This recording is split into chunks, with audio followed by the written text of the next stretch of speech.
everybody. We thought we would never make it, but we're finally here. It is State of the Union 4. Welcome to the M2J2 project. My name is McHale. I am flanked by my dear friends Jovon Barnes, Jordan Mailer, Michael Speranza, and Rocco. 2021 has come and gone.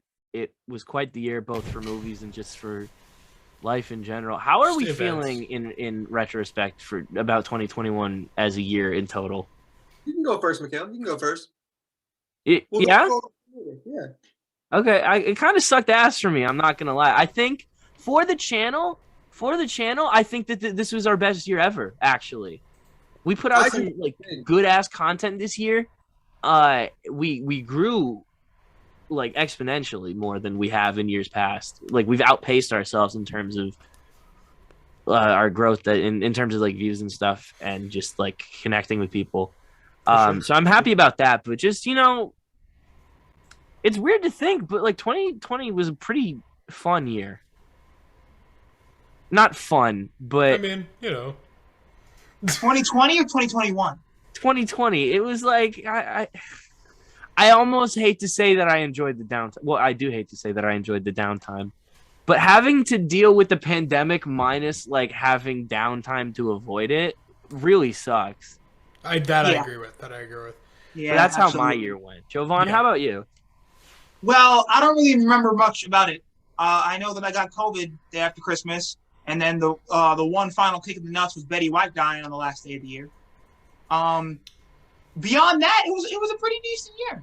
I did stuff. I did more stuff. Hung out with the boys.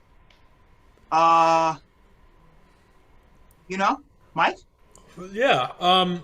It was fine. I feel like 2021 was a year that didn't really exist.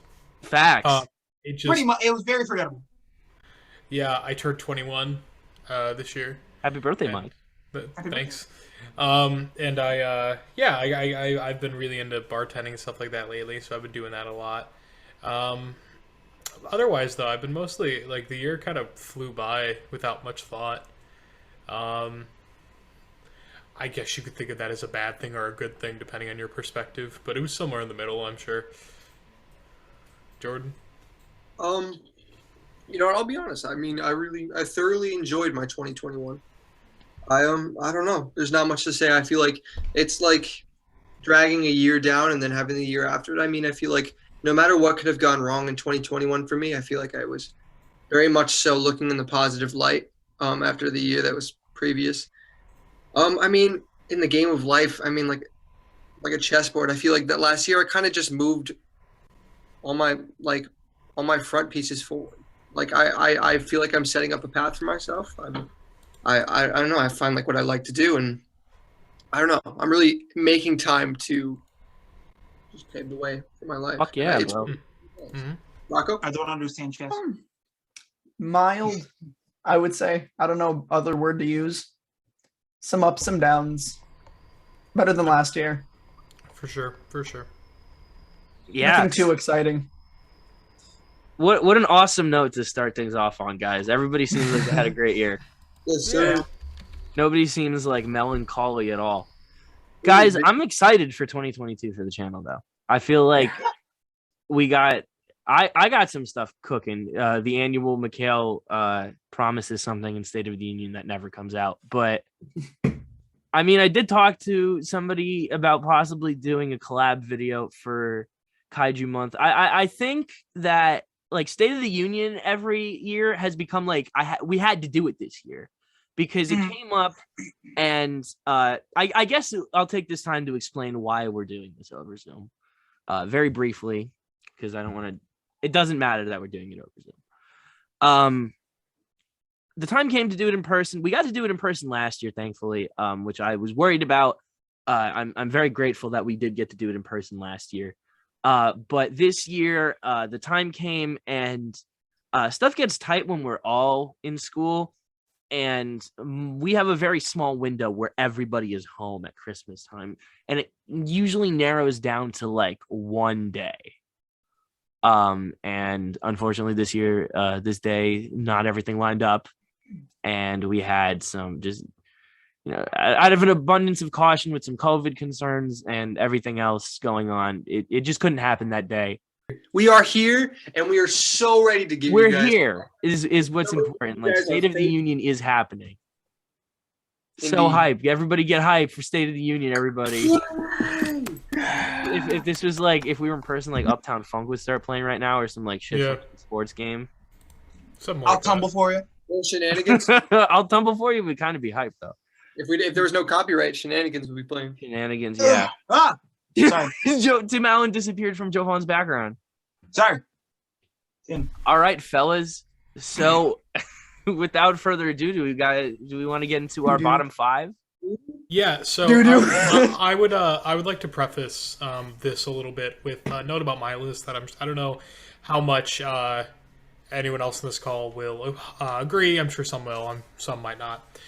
Everything that I'm going to be saying here is, I've been saying this in our group chat recently, but I've decided to completely reject the idea of objective quality of film lately, as some of the films on my top 5 are, if you were to judge from a objective sense, worse than others, and some of them on my worst list are objectively competent movies and even objectively better put together than some above it.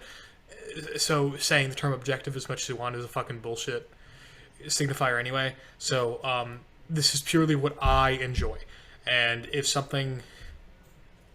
I didn't like something, or if I liked something, there's usually a reason why I didn't like it, regardless of its quality. There's something in it that I connected to positively or negatively or whatever, be it a moral sense, be it just aesthetic. Sometimes I just don't like the way something looks.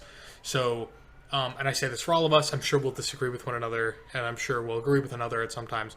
But beyond just saying this is our opinion, it's worthless. Like what you like, we'll like what we like.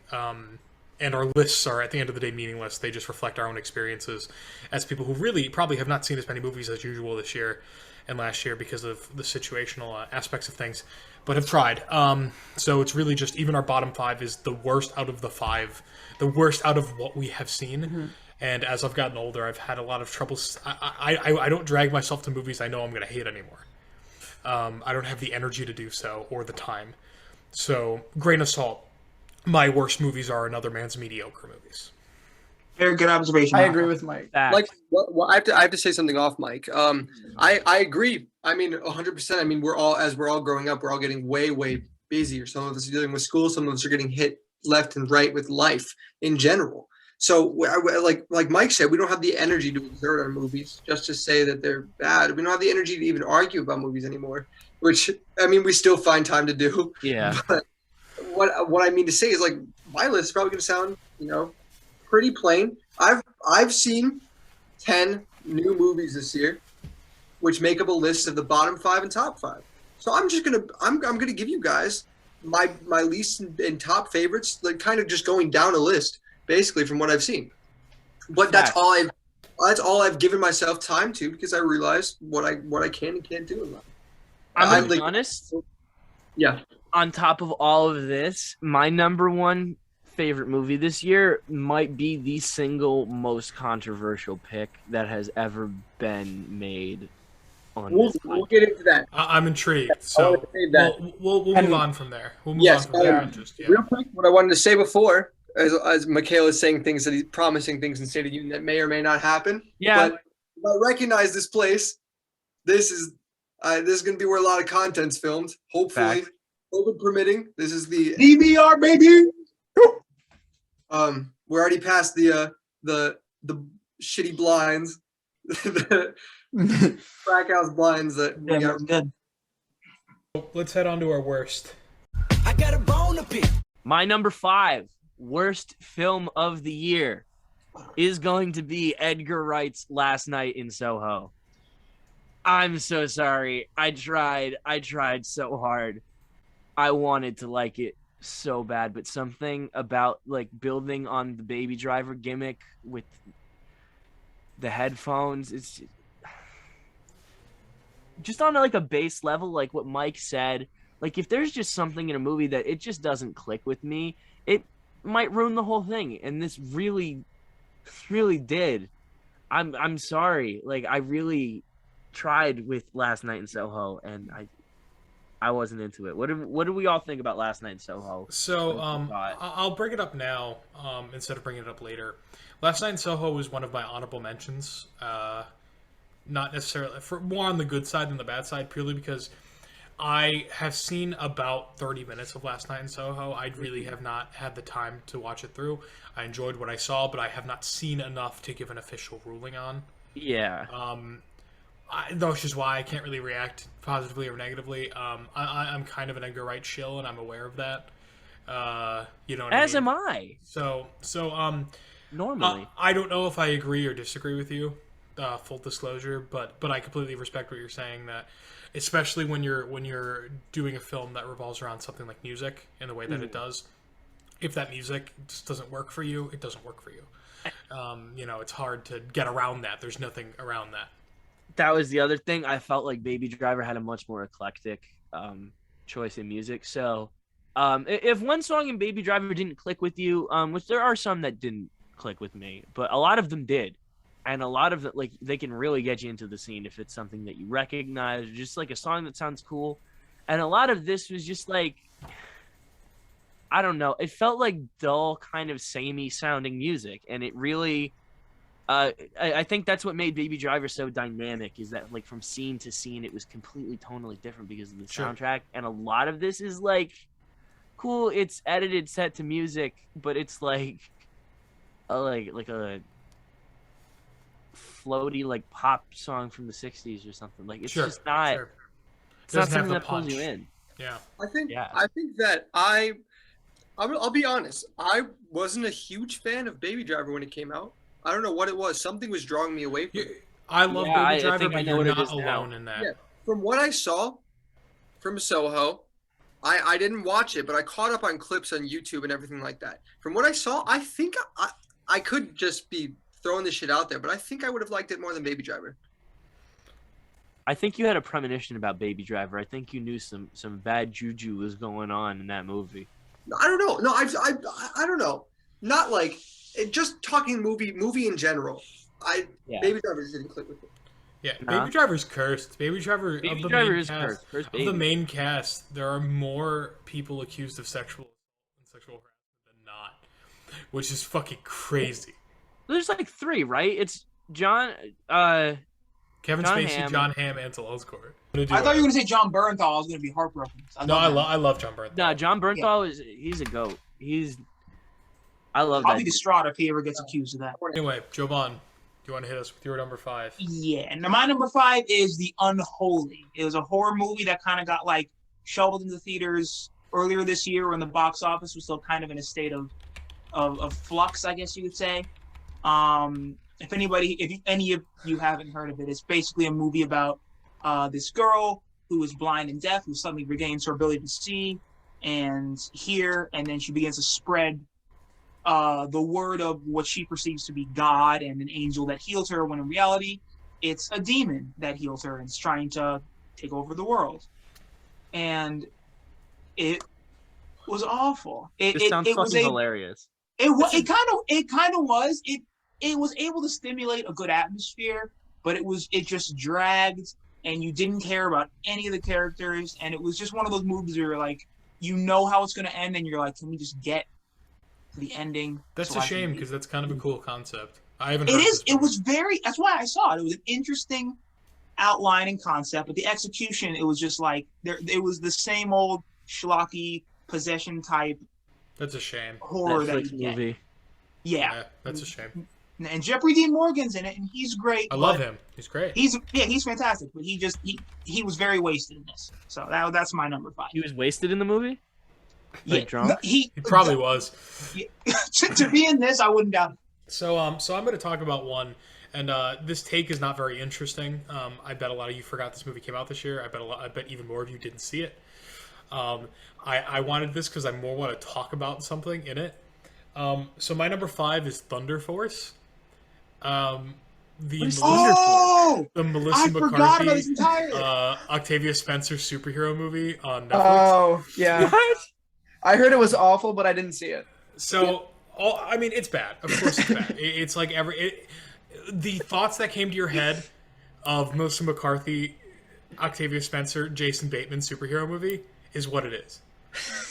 Now, Jason Bateman though. he's great, but I have something with Octavia Spencer.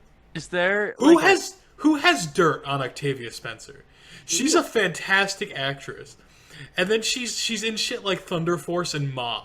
Who has a tape of her murdering a small child? There's definitely in the closet, like, or someone is holding her agent at gunpoint and forcing her to accept this shit.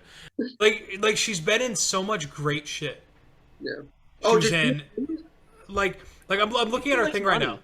She was in Shape of Water. She was in Snowpiercer. She was in all that shit. But then she was also in fucking the Ma, Thunder Force, and Divergent. Like, Ma is a big vanity project for Octavia Spencer, though. She's yeah, very, she needed Ma. Yeah, Like, she needed it. she needed it. It was in her for her real. Like that was her last union credit or something. Yeah, she needed something scary for her reel, so she did Ma. Can you imagine like sitting down watching Octavia Spencer's reel? And like that's at the end. Dude, the Ma, it's like all these movies she won fucking Oscars for, and then Ma. Anyway, that's all I had to say. I mean, the movie itself is very unremarkable. It's pretty mediocre. It's exactly what you think it is. The only reason it's at number 5 is because every other movie above this on my worst list is movies that I have some personal thing against. That this one might be worse than most of them on a technical level, but I watched this and I was bored and I thought it was bad. Like I don't have any. It didn't make me upset. It was just bad. Like you know what I mean. So anyway, that's all I have to say about that. My number 5, ladies and ladies. Yeah, I'm sure we're gonna spend a lot of time talking about this one. Don't Look Up. Really? I liked Don't Look Up. Watching this movie, I watched this semi-recently, trying to fill my 10. I mean, it came out semi-recently. This movie, the whole time I was on the fence, and like Mike said about objectivity, like thinking about it in just a spectrum of how I like it. I was on the fence about liking it as I was watching it. Some parts I was like, okay, give it a couple steps forward, and then some parts I was like really taken down. But overall, cold cut, just lazy. I didn't like it. I honestly, no shade, I like the actors in it. I always trust DiCaprio. Even movies I don't think I'd like that much, I watch it because DiCaprio is in it, and I have become a great fan of it. I like Timothy Chalamet. I like a lot of the actors and actresses in it. It just didn't hit with me. And I don't know. And putting a scale of the 10 movies I saw set on 5, and it just made sense. That's the best way to talk about Don't Look Up to me is like I really don't have a strong opinion on it one way or another.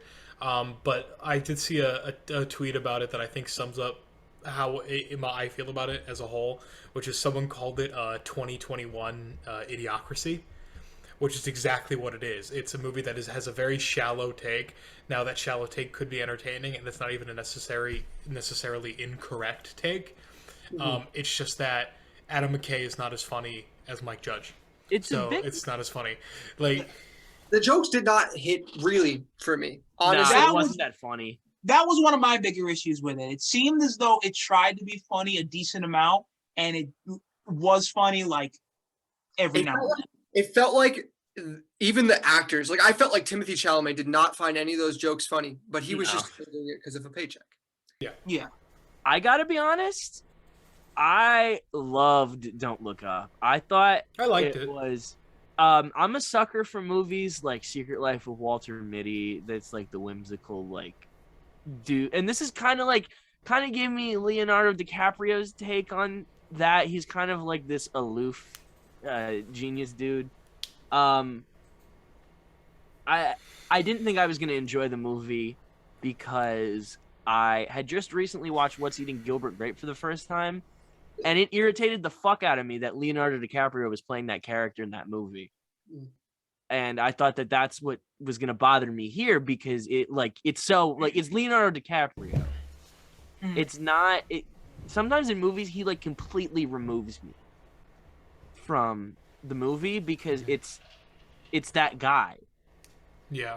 You know what I mean? And it's weird because he's not a bad actor. It's just like, oh, it's Leonardo DiCaprio. Like, he's too famous. He's such a cult of personality that it's hard to ever accept him as. Can you name another person like that? One thing I do want to The talk about Rock. while we're talking about I want to talk about Don't Look Up. Possibly the most infuriating film ending. I haven't seen it yet. I didn't like it. Yeah, The after the credits I'm talking about. Oh yeah. one of the things That was one of the most like fuck you conclusions to a movie. Yeah. What did you guys think happened? Because I've had somebody. We're gonna get into the spoilers. Yep. Rocco, I apologize. I'm just gonna mute for a minute myself. Okay, I do want to say something that I'll- happened in the movie. That Just like- wave when you're done. okay.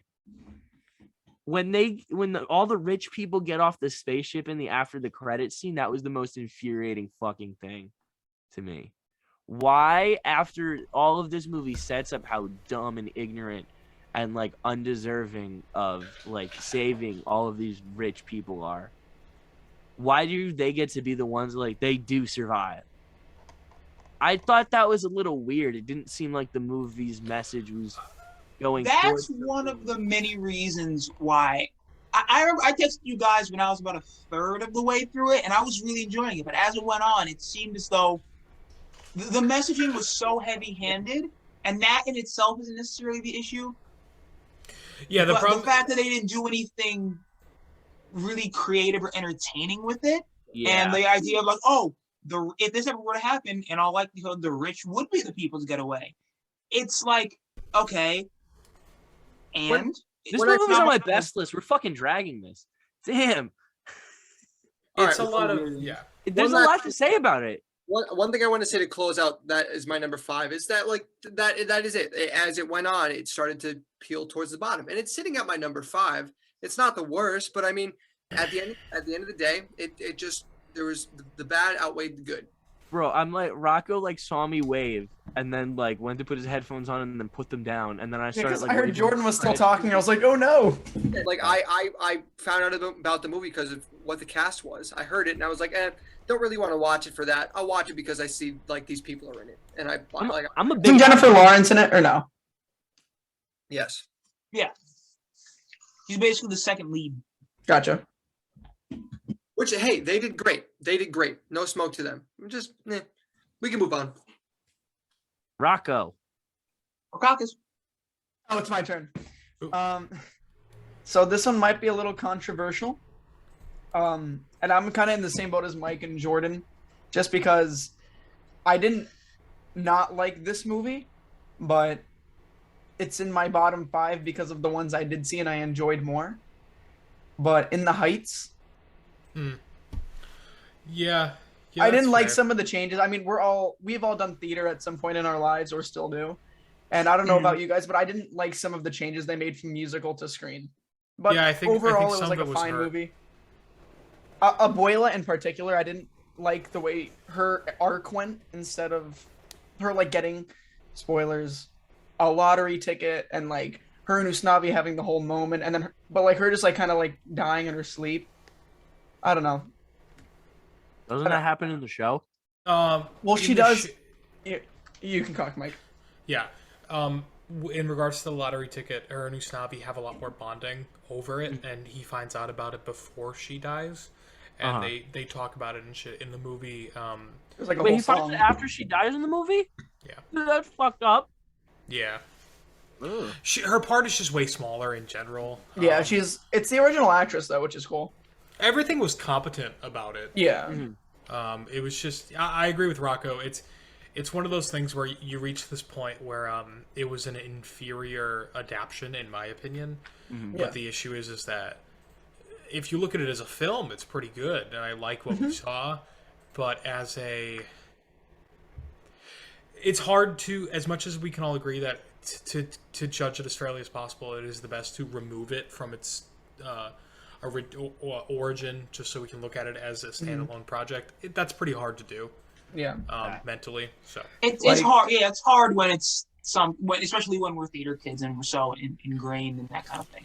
Yeah. And the other thing was, I don't know if you guys caught on quickly or anything, but that like kind of like mini twist they did at the end where he didn't actually move away. Like I kind of called that from the first 2 minutes of the movie.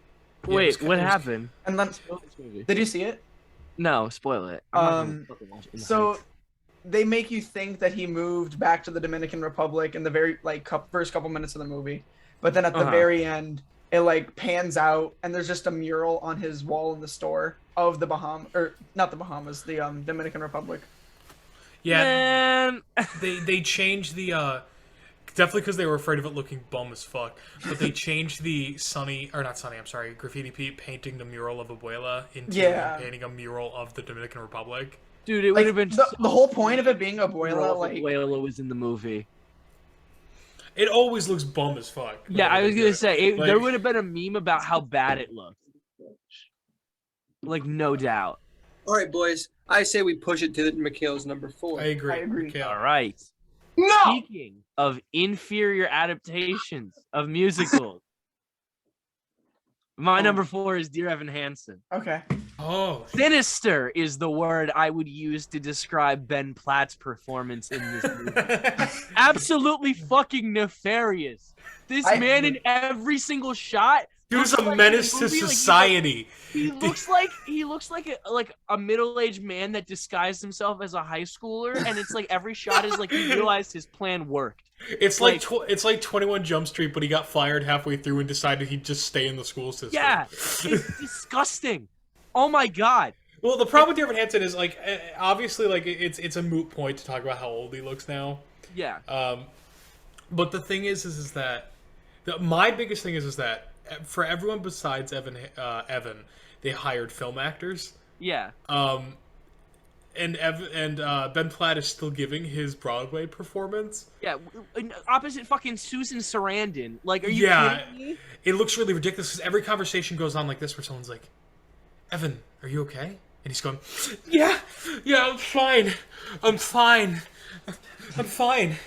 It's like that's every scene in Dear Evan Hansen. Like, was nobody on the set like cracking the fuck up? Yeah. Take a fucking bow, Mike. That was fucking. Thanks.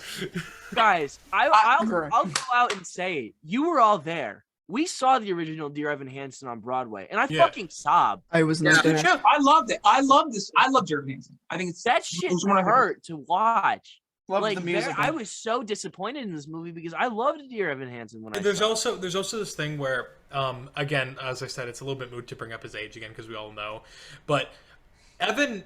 Obviously, we've all agreed that Evan acts like a fucking asshole throughout Dear Evan Hansen. And that's kind of the point. I mean, you know what I mean. But when you see 28 made when you see a 16-year-old act like an idiot and inconsiderate, selfish asshole, it makes sense because we were all 16 and we all acted like that. He was acting like Jerry Seinfeld. But then that's what I mean. But then when he looks even a little bit older, like the act that I'm willing to take from a 15-year-old, 16-year-old, 17-year-old is. My bar of acceptance is way higher than what I'm willing to take from a 26-year-old, 27-year-old. You know what I mean? Yeah. It's like, so. I didn't see this movie, but from what I have collected, I liked a lot of the additions. Apart from In the Heights, I liked the additions. Connor's thing, I liked his song. I thought that was a good song. I think it was bum that they removed So Big, So Small as well. Yes, I was that's a heartbreaker. They didn't. Or I'm sorry. They cut the mom song. Anybody have a map? That's what I meant. I'm sorry. Yeah, I agree. I was leading to the that fact scene that they cut half the shit that the mothers do in this movie. Which felt like an insult because I feel like the mothers are kind of the heart of the show most of the time. That was the part that made me cry when I saw the original show. Was Jovon is correct. I did misspeak. So Big, So Small is in there, but the problem is that it kind of feels like it comes out of nowhere because Heidi is so underplayed the rest of the movie. That is fair. It's hard. Fair. It's hard to feel bad for her. Oh, the one that was cut. I'm sorry. The one that was cut that I got bitter about is that Good for You is cut. Yeah, that was an awful decision to cut that. I agree. Debatably the most important song in the show. Yeah. I didn't see the movie, but I agree with you, Mike. That is a very important song. They also cut To Break in a Glove. I will defend that song. Like, I like it. remember we saw the fan casting that had John Cena as the dad for Tim breaking a glove? Anyway. Rocco, what the? Okay, I think both of you were there. so are we on to Jovon's Jovon. Hit Jovon, us with number 4. hit us with a J Daddy. Number 4 for me is The Little Things. Now, stacked cast. We got Denzel. We've got Rami Malek, Jared Leto, who I know we go back and forth, but he can give some great performances. Love Jared Leto. And what? I love Jared Leto. Yeah, and but this movie is just so. It's just like, it's as if you took Seven, like with Morgan Freeman and Brad Pitt, and just sucked all of the uniqueness and excitement and curiosity out of it. It's just such a dull, go nowhere, do nothing movie. Yeah. It's so disappointing. Yeah, it was pretty mediocre. It's one of those, again, hard to hate movies, but like, Yeah. It definitely isn't bad on a competence standpoint, but it doesn't given feel the like talent, a movie. Yeah, given the talent involved, it just feels like nothing. It is so forgettable that I forgot what movie it was, so I looked it up while you were talking, and I was like, "Oh, I did see this," and I Yeah. just forgot. Like, So disappointing. That's really it for me, though. my number 4 is the Injustice animated adaptation. Okay, I'm gonna spoil something very minor in the first 10 minutes of that movie that I think should set up it all. Do you guys know anything about Injustice, like the story, the comic series? It's based on the video game. Yeah. Something happens in the first 5 minutes that is one of the dumbest things I've seen in an animated movie, because it just doesn't make sense no matter how much you care about the character, and that's that the Joker sets a trap for the Flash, where the Flash steps on a button and then a razor blade flies at him and it murders him. You're telling me the Joker made a machine faster than the Flash? Like, not even a complicated one.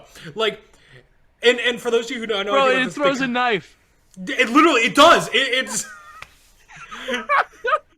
like, That's so dumb. and to put it in context, it's even more disappointing because, like, the Flash's plot in Injustice is debatably the best one there, because he's the most relatable of every character in it. He's the only character who doesn't immediately, like, not really the only one, but the most prominent only one who doesn't immediately pick a side. And you get to, he's the audience fill-in. Like, you get to experience Spider-Man it through in Civil him. War. Exactly. Flash is Spider-Man in Civil War. It does the same thing. He switches sides and shit like that. And I'm not going to say much more about the movie because I know you guys haven't seen it, and it's not even awful. But as a comic fan, we get back to the thing we were talking about in the Heights, where when it's an inherently inferior adaptation, it hurts it. And Injustice itself isn't even a perfect comic series. It's decent. I like it. It's got its issues, and God, this just really hammers it in. DC do not give a fuck. Like, they will show those characters doing anything except oral sex, I guess. But like they're like, I don't give a fuck. Superman's a bad guy. Have him rip the Joker's heart out. Like, just like put his hand through Joker's chest. Jordan? Alright. My number 4 is in here. I'm sorry to one person, because I watched this movie at the beginning of the year when it came out, and I forgot I watched this movie. Sitting at my number 4 is Palmer. Fuck! With Justin Timberlake. Damn! I didn't see it, so I can't. Oh man. It's you watch and you're like a number 4, bottom 5. You watch and your review is number Justin 4. Timberlake. Every single time Justin Timberlake is in anything, It's just there's like a, they want to dress him up like he's fucking, like, Justin Timberlake is a normal looking dude, but they always dress him up like he's gonna call you a slur, and I think this movie is no exception. Nah, I always feel like movies be trying to make Justin Timberlake look like fucking Ryan Gosling in Drive in like every movie he's in. Like, they try to make it like, oh shit, Justin Timberlake just walked in. Like, do you ever see In Time? Yeah. In that movie, they're like, oh my god, it's Justin Timberlake. Like in I every have Justin Timberlake, like you with Edgar Wright. That's me and Justin Timberlake. I'll defend that he is a great actor, but he does not pick the best projects. Oh, Justin Timberlake doesn't pick the best projects? Yeah. Dude, he literally picked up a script and said, I want to be a man named Palmer. Like, I come kind on. Did you? Is that your concern? His name's Palmer. That's what the movie was. I was like, oh man. At the end of the movie, I was like, oh, his name was Palmer. Nice. Justin Timberlake would be perfect for a Transformers movie. Yeah. I would really enjoy a Transformers movie led by him. He'd be really funny. Sure, why not? I could see that. Bring So- Megan Fox back. No, well, Dude, I like if they her. brought Megan Fox back in like one of the new Transformers movies, it would probably do really well. Yeah, but she went on too much shit with Michael Just- Bay that she shouldn't have to go through that again. Yeah. Also, on top of that, she's being real weird now. Yeah. Her with Machine Gun Kelly, who I don't Machine Gun even Kelly. hate. But I Machine gotta Gun stop. Kelly, They like just gotta stop talking to them. they're menaces to society. Let them do weird archfey of the vape smoke shit in the woods on their own. We don't need to hear about it. Yeah, just everything I've learned about them, I've learned against my will. Yeah. All right, Rocco. They're like John Legend and Chrissy Teigen. Yeah. Oh yeah, They're always in everybody's lives. Mm-hmm. They're forced away there. All right, Rocco. All right. So my number 4 is Don't Breathe 2. I forgot that came out. Yeah. One I of think the that was issues in my with it. What a bottom great five. title. One of my other main issues with it was like, did you guys all see the first one? Yes. Yeah. Okay, so in the first one, like the old guy, like you're kind of like, oh, they're breaking into this old man's house. He's blind. That's not cool. And then you find out he's like doing weird things in his basement, you know. In this movie, they try to make him like a hero. I feel like Yeah. that was like the one thing I didn't want him to become, like maybe like an anti-hero, if any. I don't know. It's very morally dubious to have a character who is like so clearly a fucking psychopath. No, but they tried so hard to make him the good guy in this movie. Like he Yeah, has they to, Trailer like, made him look like save this Wolverine. they had to make him like save this like little girl from this gang, and like Yeah, like the there's whole plot. there's very few things like of the things that you could maybe have the audience get over a character, like an action that say get over it. Sexual crimes are Like- not exactly like one it- that is a good one in your favor. the minute forced impregnation comes into play, it's kind of like, all right, let's keep this guy on one side of the aisle. Like who's out there saying, "All right, let's hear his side of this situation." Like, No, just like I said, like in his defense in the first movie, like for the maybe like what is it, the first like 45 minutes, you're like, dang, he's like a badass who like I feel bad for him. yeah, but, you like, he's a kind of feel bad badass. for him. And then Yeah. you see that, and then you're like, oh, never mind. Yeah. No, I think the first one was a really, really good thriller / horror movie. It's a good time. if Yeah, nothing this else, one yeah. just did not measure up in the slightest. And they tried to do the same thing with a twist of, oh, the parents just want their daughter back. Exactly. They're also assholes. Yeah. Like, weren't they gonna like kill the daughter to get? to get her heart or something like Yeah, that. 'Cause the like- mom was like, something like that. Sorry if I spoiled stupid. it. It for was anybody who didn't see stupid. Don't Breathe. It's Well, fine. Don't Breathe 2. Yeah. Come on, dog. That's unforgivable. Come on, McHale? Oh, God. Yeah, my number 3. Yep. Yes. Number 3. Yes. I forgot what it was. Hang on, let me check. Oh, my number 3. It's Mortal Kombat. This movie sucked. Oh, interesting. It was just a movie. Like I've never watched a movie. Well, I haven't in so long.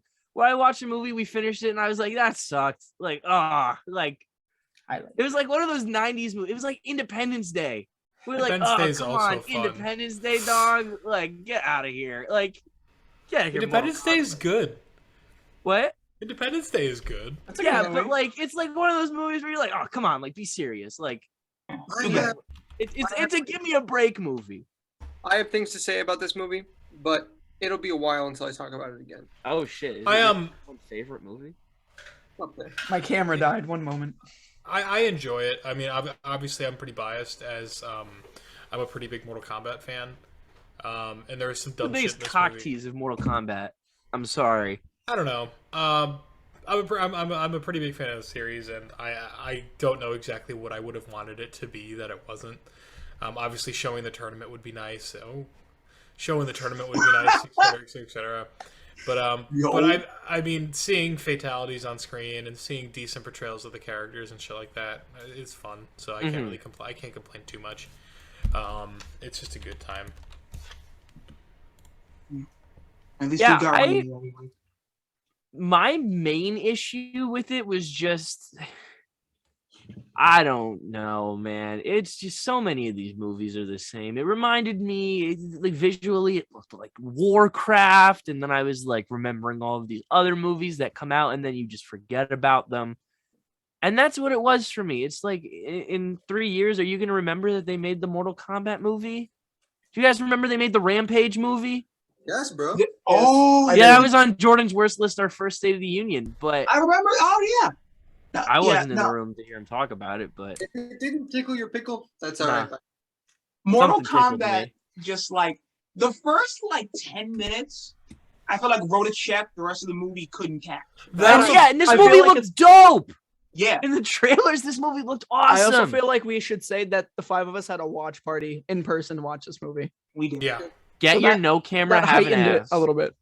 That is why it's up there for me. Not like why it's up there for me, but that's the reason It's it's fun. up there. That it Had a was good time. nice that we got to hang out. I mean, I had a movie. It wasn't on my list, but I'll admit, like I was gonna put the Snyder Cut on my top 5 because me and Mike hung out that day, and it was just like a chill day to hang out. Me Yeah. and Mike and Joe hung out and watched that movie together, and it was long as fuck. Yeah. But anyway, we're not talking about the Snyder Cut right now. Is that eligible? Is that on anybody's list? It was gonna be on mine. Didn't make it though. Oh, Jovon was really loved the Snyder Cut. I could tell. It would be eligible. I don't feel strongly enough about it either way. I liked it. I liked it too. I just don't feel strong. I liked it, so it would never be on my worst list, but I didn't love it enough to put it on my top 5. So it's One thumbs up from me. yeah. I'll say it would have been. I probably would have had it as my dishonorable mention if not for what the dishonorable mention currently is. Jovon, what's didn't your number hate 3? it. Yeah, let's just say Number Number 3. What? Number 3. Listen. Venom Let There Be Carnage sucks. You suck. It sucks. I think Venom is so cool. I think Carnage is so cool. But they've turned these two characters into the dumbest, the most just like brain dead, unfunny, trying to be funny at every given turn characters with just mediocre CGI, horrible characters, horrible plot lines. I saw it once through, and then when I was at work, I went in and I cleaned theaters and I watched bits and pieces here and there. I just do not have fun. Why were you I'm cleaning happy theaters to- at work? You're What? a mailman. Why were you cleaning theaters at work? Like when you listen Look. to my top 5, you can hear I'm fine turning my brain off and having a good time, but like this is just kind of like I thought it was awful. Look, We never watched That- Venom. Venom 2 is fucking awesome. I'm sorry. Yeah, it's so fun. I fucking love it so much. Yeah, it was a lot Like of we fun for me. we can shit on it all we want. Javon's talking about all this, and all I'm thinking about is that we got a canonical scene in a film about Venom where Venom and Eddie Brock split apart, and then Venom went to a club on his own and danced and gave a very homoerotic speech about how much he wished he missed Eddie and wished he was there to watch him dance in the club. So like we can shit on it all we want, but what other movie on your fucking list has Venom going to a club and having a homoerotic speech about Eddie Brock? Me and There's my something dad. like that in The Unholy. Hang on. I gotta finish what I said because Mike said something about homoeroticism, and then I said me and my dad. But me and my dad have had conversations about the Book of Boba Fett, including things as like a Star Wars character getting kicked in the balls. And there was the episode that came out today had a speeder chase where somebody hits a fruit stand. Like just like absolute nonsense that's like somebody got kicked in the balls in Star Wars. Somebody hit a fruit stand in fucking Star Wars. Venom 2 had so many moments where it's like, yo, somebody did that in a fucking Venom movie. Like like the club scene. Just like, oh my god. And I remember the first State of the Union, I had just watched Venom. The first one, and I hated it. I liked the first one, but I love the second one. This is a complete reversal because Jovon, I think you liked Venom 1. I did not. Well, he likes the Eminem song. I'm going to tell people that you liked Venom 1. Venom. Don't you dare speak for me. Venom, Venom, Venom. They ain't going to know what hit them. I'll tell you what, the club scene is the only thing I saw from that movie. Yeah. It's one of the movies that kept escaping me. I didn't get to watch it. I'm going to be honest. I kind of decided in my head right now that I'm going to watch it again tonight. It's fun. It's a very fun movie. So we're on to me, right? Where we at? No. Yeah. So my number 3 is something I am actually kind of shocked has not come up yet. And I have a feeling it will come up after me. My number 3 is Space Jam 2. I didn't see that. I didn't see it. I'm also surprised it didn't come up earlier. So I'm gonna bring up something about Space Jam 2 again later, because I'm gonna say the first half of something I'm gonna finish with my number 1. This movie, from a corporate setting, is so frustrating. Where like, it only gets a pass at number 3 because there are some moments that could at least be laughed at. You're not laughing with the movie, but you're laughing at it. But it's just so, it's just Warner Brothers parading around saying, "Look what properties we own," and just fucking waggling their dongs in people's faces, and it's just like it's so boring. Like, the original Space Jam is not even very good, and this is just somehow makes that look like fucking Citizen Kane. Like, it's just awful. I refused to watch it. Can I point out one small detail with Space Jam 2 that I noticed that was like, all right, like I'm not having it with this one. So in the trailer, there's a clip of the basketball game like at the end of the movie. Mm-hmm. And on the sidelines cheering on like the good guys Are the Droogs? Yeah. Yeah, the biggest thing of this movie is like, as I was watching, I'm like, who is this for? Is it me who got excited that the Droogs were cheering on LeBron James? Like, is it for people who grew up with the original and are nostalgic for it, etc., etc., or is it for kids? Because I cannot see it being entertaining to either. No. Yeah, were kids into this movie? I don't think anyone was into this movie. No. Do you all know about the people who shoplifted the heads off the LeBron action figure? Yes, and they were selling them online for like $16,000, but you can't find it anywhere. Like, if you were a sports collector, you can't get that LeBron action figure without the head, or with the head. That's true. Heartbreaking. That's funny as hell. It's just awful. I don't have too much to say about it. Corporate bullshit. Was Big Chungus in the movie? Big Chungus was in the movie. Yes, was, and he was, I correctly predicted Big Chungus would be in the movie. Rocco, I'm gonna send you the tweet. Throw it up right here. No. Okay. Three? Yes. Yeah. All right. My lord. I have nothing to say about it. Just the fact that it sits at number 3 and don't watch. Tom and Jerry. That came out. I left halfway through that movie. That's the only reason it didn't land on the list, because I didn't finish it. I just watched it for Chloe Grace Moretz. Me too. I love legs her, but all she the way needs to up, choose Moretz. The only enjoyable thing about Tom and Jerry is that if you watched it on the first day, you got to see half the Snyder Cut. Bro, what? Do you not remember that? They fucked up and uploaded like the wrong file, so if you clicked play on the Tom and Jerry the day of, it played the Snyder Cut instead. But you'd only get it played like the Snyder Cut like 3 days before it came out or whatever. But you'd only get like the length of Tom and Jerry into the Snyder Cut, and the Snyder Cut was like 4 hours. Tom and Jerry was like an hour 50, so you could watch like the first 2 hours of it. Bro, me when I use the cinema app on the Fire Stick, there's a random Hallmark movie that is linked in like every movie if you try to stream it on the cinema app on the Fire Stick. Anyway, it has the fucking Oprah logo in the beginning. Yeah, I have nothing else to say about Tom and Jerry. Just that it happened, and don't let it happen again, please. I don't have a charger for my camera. Please, Rocco. Rainy. I don't have a charger for my camera, so this will be my background. Boo. Ooh. I like it. My number 3 was F9. What? You should be ashamed of yourself, dude. We saw that together, me, you, and Jovon. We had know. we had a nice. I had a moment. blast watching it with you guys, but I made fun of the movie more than anything. I thought it was fun. I think this movie made fun of you. I think no. Pick a different movie. I went in.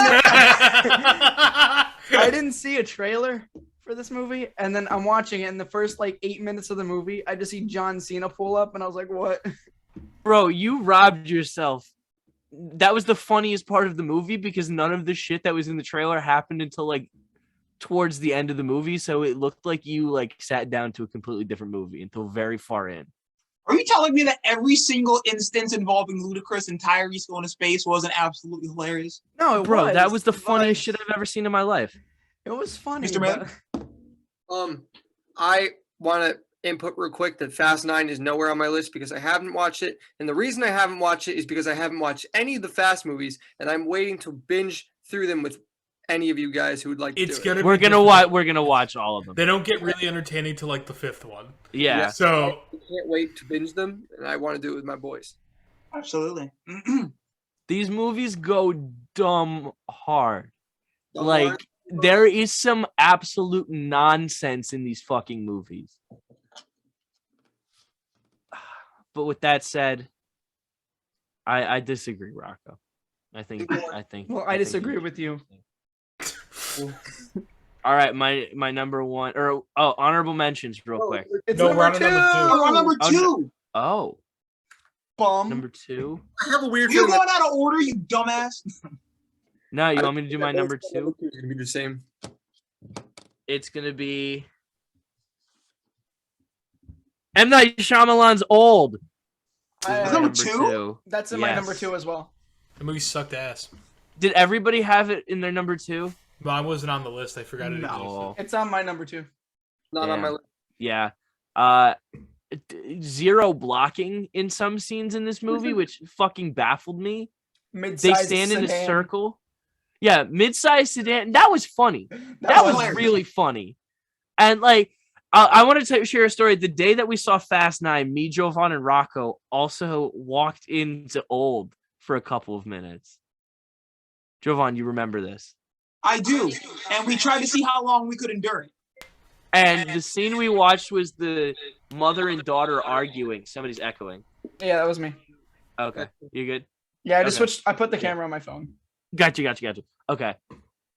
The scene we were watching was the mother and daughter arguing, and we got exactly to the part where like the body washes up, and then I remember all three of us just started cracking up, and we had Yeah. to leave the theater. McHale, you started like loud laughing. Everybody looked Yeah. at you. And there was like a full theater. So dumb. Bro, it was even funnier when I saw the movie in full. Dude, this movie was I don't even know. I didn't know they made movies this unself-aware anymore. And it's made me like paranoid to the point where I think he might have done this on purpose. M. Night Shyamalan has had the hardest fall from grace of any film or I don't know any movie in the Just last person. like decade. Just person, really. But that's the thing. Yeah. That's the thing. If it were anybody else, I would for sure be like, this was on purpose. Like, because there are scenes without blocking. The characters stand in a circle and don't move. Like an actor would say, hey, they're supposed to be blocking. Yeah. So it had to be an intentional choice. Right? It's absolutely no. If this was his only movie that did that, I might be. Are there? willing to Does believe, that happen like, in his other movies? it happens in The Happening. It happens in Lady in the Water a couple times. It happens a lot. I have not seen an M. Night Shyamalan movie in so long. I might have to go back and check. It was driving me fucking insane during Old that they stand in circles and just talk. It's one of the. It's awful. It's an awful movie. You can't give characters anything to do. Buns. Also, I don't know if you mentioned it because I was setting up my camera, but the twist at the end. I didn't understand like what. I understood going it. on. I understood it. I just thought it was stupid. Like the whole reasoning for why they Yeah, were getting like- older, that was fun. Yeah, I was like, okay. And then at the end, they're like, yeah, they're like killing people, but it's a good thing. Yeah. Like, I kind of figured it was something like that. Can so you really blame them? Yeah, nah, not really. I feel like Ben Platt in the Dear Evan Hansen movie looks like somebody in the middle of the Thing from Old.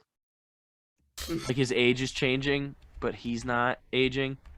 Yeah, he's mid-transformation. Yeah. All right, so Jovon, you want to give me your number 2? Number 2. Doo-doo. 4 Good Days. Is anybody familiar with? Horrible. It stars Mila Kunis and I forget the other one. Not Glenn Close. I don't remember. It's basically what? Macklemore? Oh, Okay. So basically the story of who said Macklemore? Basically the story of Mila Kunis plays this girl who became addicted to drugs and kind of had to get kicked out of her mom's house. And there's this new treatment, and she comes and she implies like, "Oh yeah, I've done this before, Mom, but I'm gonna get off drugs, I promise." And it's like, I've heard this a million times, but fine, we'll try it. And she has to be off drugs for 4 days, and then she can get this experimental surgery that would make her body reject drugs so she could actually get off of it. It's just, it's not even an interesting premise to begin with, but they still do less with it than I thought would be humanly possible. And it's just such a drag. And that's all I can really say about it. I would go on a rant about how bad it was. It's just so inanely forgettable. And nobody knew it came out because they did not promote it, because they must have known it was bad. Was this a Netflix movie? It was in theaters. Really? Jovon, Yeah. how heated are you going to get at your Bro. number 1? Are you more heated at this than your number 1? No. And you'll know why when I get to my number 1. Okay. That's exciting. Okay. Mike? so Number 3 or your so number 2? what I'm going to bring up as my number 2 is probably I have more personal, I have more enjoyment-based beef of my number 1, but this one is, jokes aside, completely morally reprehensible, and it pisses me off. And that's that my number 1 is Music by Sia. Oh. I didn't think that came out this year. Wait, That why'd was you last say your year. number 1? I'm sorry, my number 2 was Your Music number by 2 Sia. is... Yes, was Music. I misspoke. Jokes aside, Try that one more time. Sorry, I interrupted you. my number 2 was Music by Sia. And jokes aside, and to look at this as a film in the most fair way possible, I'm removing the Autism Speaks controversy and the not casting an autistic actress controversy, because while that is all very relevant to conversation, if I just am going to talk about the film, the end product that we received. Unfortunately, it is almost hard to cast that shit out because you can tell. Just blatantly bullshit information, completely dangerous mindsets, absolutely toxic view on autism and treatment of autism. And I think everyone in this movie, I understand you got to do shit for a job, but everyone who participated in this movie as an actor and as a production person should be ashamed of being in it. It was a notable actress who played the autistic girl too. Right? I'm pretty sure it's the main girl who does like all of her music videos. I think it's Maddie Ziegler. I think her name is. That's what the name I thought it was too, but I didn't want to say that name because I wasn't sure if it was also like a little girl we did theater with that I was mixing the names. But up. beyond Maddie Ziegler, you have people like Leslie Odom Jr. is in this, and Wait, dead ass? yes, yeah. Anyway, though, I'm being a bit harsh. I recognize that in that with a lot of these actors, you know, a job's a job.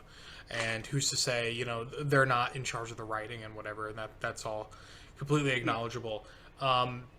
But usually, like, and with even my number 1, I'm going to say this in a go watch the movie so you can see why I hate it, so you can see why what I have to say about it is funny, but I have nothing to say about this that is funny. Don't watch it. Don't support it. It's awful. Yeah. Even removing it from the controversy that surrounded its production, it's a bad film through and through. So. I spared my time and I just read like not only reviews but like plot breakdowns just so I could kind of get an idea of it. And I could just tell from the basic outlines that I've read that the movie would have just pissed me off. Yeah, with how poorly it handles the subject matter. Yeah, it is. It is honestly like, you know how when Cuties came out, and you can give it the credit of, I think this movie is trying to do something admirable, but your intent is not enough to rescue your execution. Yes. You're That is comparing this movie to Cuties? Do you think that's I've seen That's other people do the accurate? same thing. I'm sorry. God damn? I will. And please, if anyone's watching this, do not construe this as defense for Cuties. Mhm. At least with Cuties, I could accept that the intent with Cuties was good, and that what the point they were trying to make about the over sexualization of children was a valid point. Was a valid point to make. Yeah. It's just that to make that point, they over sexualized children in the action, and a lot of the times the ends justify the means. That was not one of the times. Yeah. Jordan, Cuties is the movie where it's like a bunch of like literally preteen girls, and I forget the plot lines, but there's a lot of twerking. I think there's like really revealing outfits. Yeah. And it is bordering on it feels like child porn. It's like softcore child porn. Yeah, and I couldn't even watch a clip of it because I was like, I feel disgusting. No, it's pretty disgusting. But music kind of gives me the same feel, except at least I believe the intent was good with Cuties. I don't believe the intent was good with this. Word. So, Okay, Facts. my number 2. I'm surprised I'm the first one to bring it up, but also not surprised because I imagine there's going to be a lot of talk from now on. Free Guy. All right, so full disclosure with Free Guy, I was planning on watching it for State of the Union, but I watched it and there's too much stuff to talk about, so I decided to save it for myself, and I cut the panel that we were going to do. Can we pause this for 1 second? Yeah. Because I'll bring it up again because it is my number 1, and we'll just talk about it then. It's my number 1 as well. So, do you want to hop to Rocco and we'll come back to it, Jordan? Oh yeah. By all means, I have a lot to say about it. Yeah. We can wait. Yeah. Go ahead, Rocco. No, my number 2 was old. Remember? Okay, right. All right. So my honorable mention is I didn't want to include it on my list because we had already done a video on it, but my honorable mention for worst film of the year is Ghostbusters Afterlife. There's not much more that I could say that we didn't already say in our podcast with Josh about it, which is really cool. It was really cool of Josh to hang out with us that day, and you could check out that video up there. I don't know if I'll be visible at this point in the podcast, but yeah, I just wasn't really into it. I don't want to dwell on the honorable mentions too much. Let's just fire them off. Jovon. All right, honor or dishonorable mention: The Suicide Squad. Bad.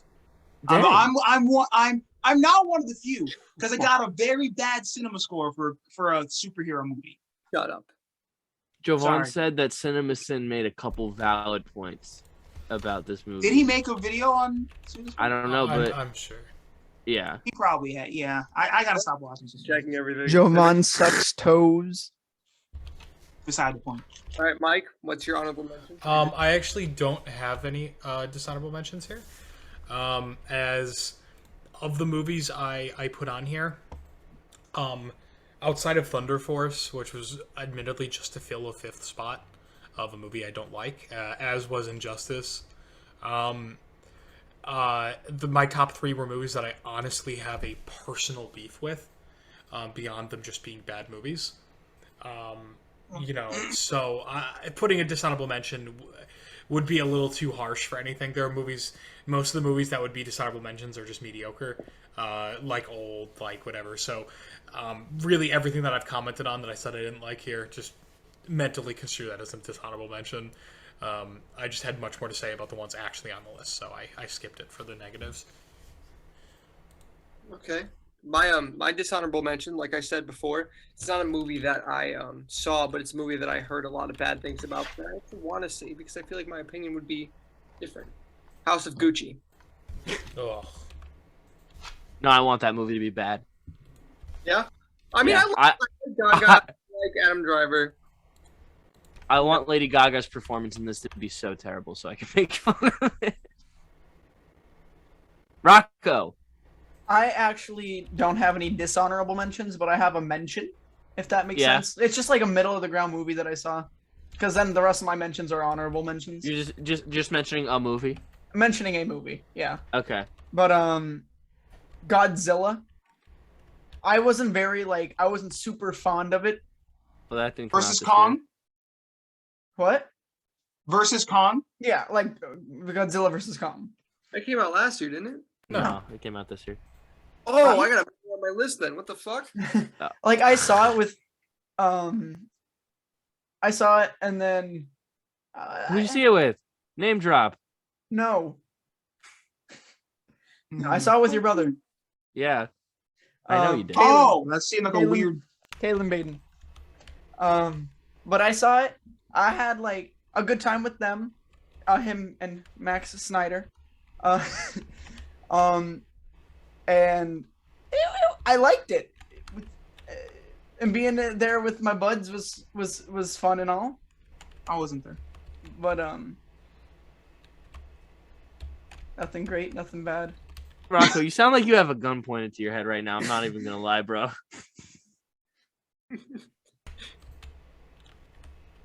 Just a whole What? sack of potato. Oh, sack of potato. All right. All right. Wait. Oh, so that's the whole. Okay. So now we go to the number ones. Numero So- uno. My number one worst movie of the year is Spider-Man No Way Home. No, I'm kidding. Oh, Just kidding. I knew It's you were- actually Candyman.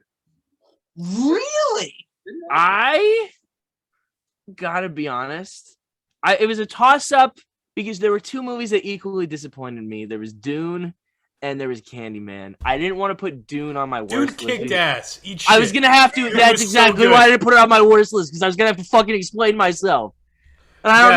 know how to put it into words. I fell asleep. Explain, could've finished explain Dune- these nuts. I would have been able to give a fair review, but the first hour was the most boring shit I've ever seen in my life. Bruh, Candyman had one of the. It was a Mike moment. It was like a joke that I know Mike would be driven fucking insane by. I thought it was a decent movie. In this movie, there's a joke. Okay, so you guys know about. Maybe even Mike might be the only one that's like familiar with this. You know, like the joke about the Joy Division shirt that everybody has it and no one listens to Joy Division. Yeah. So that's the joke.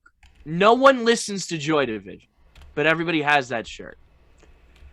In this movie, there's a girl that wears the Joy Division shirt and she references like all of their hits constantly.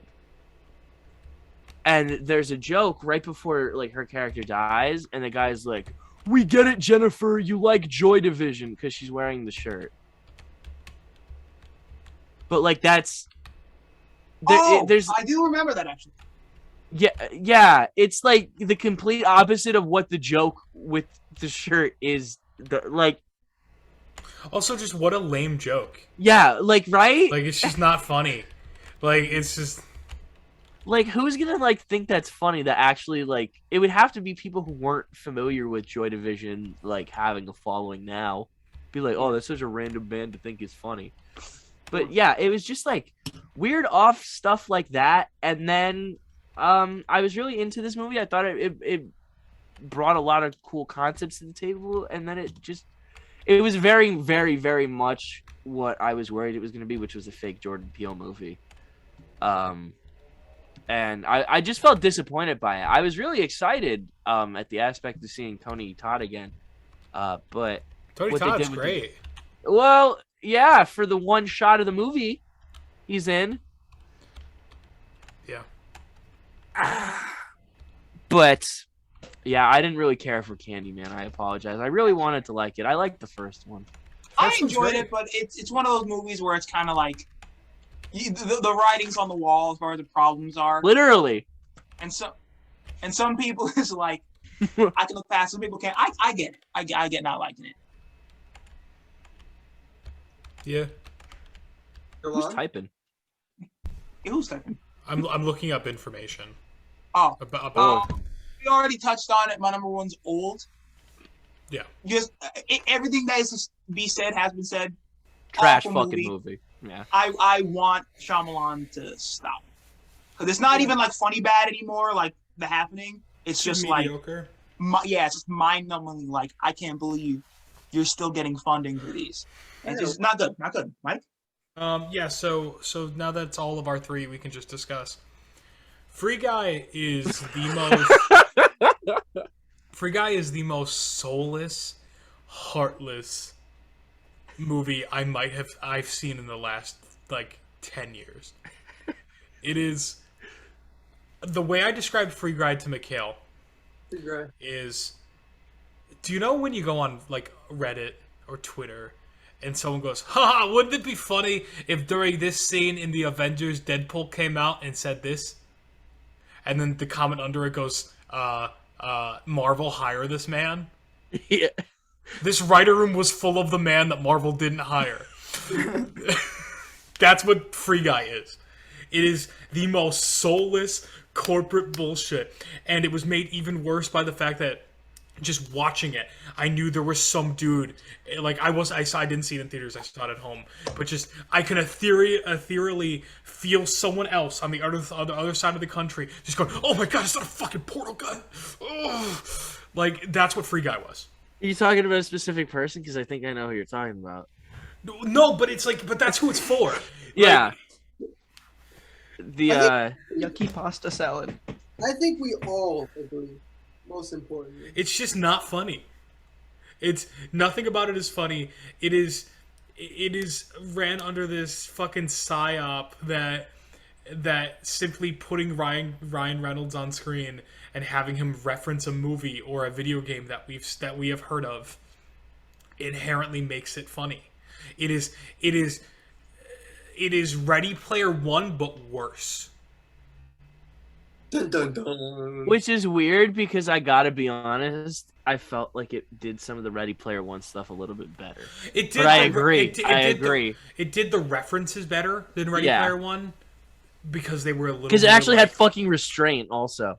Right. But the problem is that if you were to remove every single reference from Ready Player One, we could talk about if it's good or bad or not. There is at least a story and an arc there. There is nothing in Free Guy.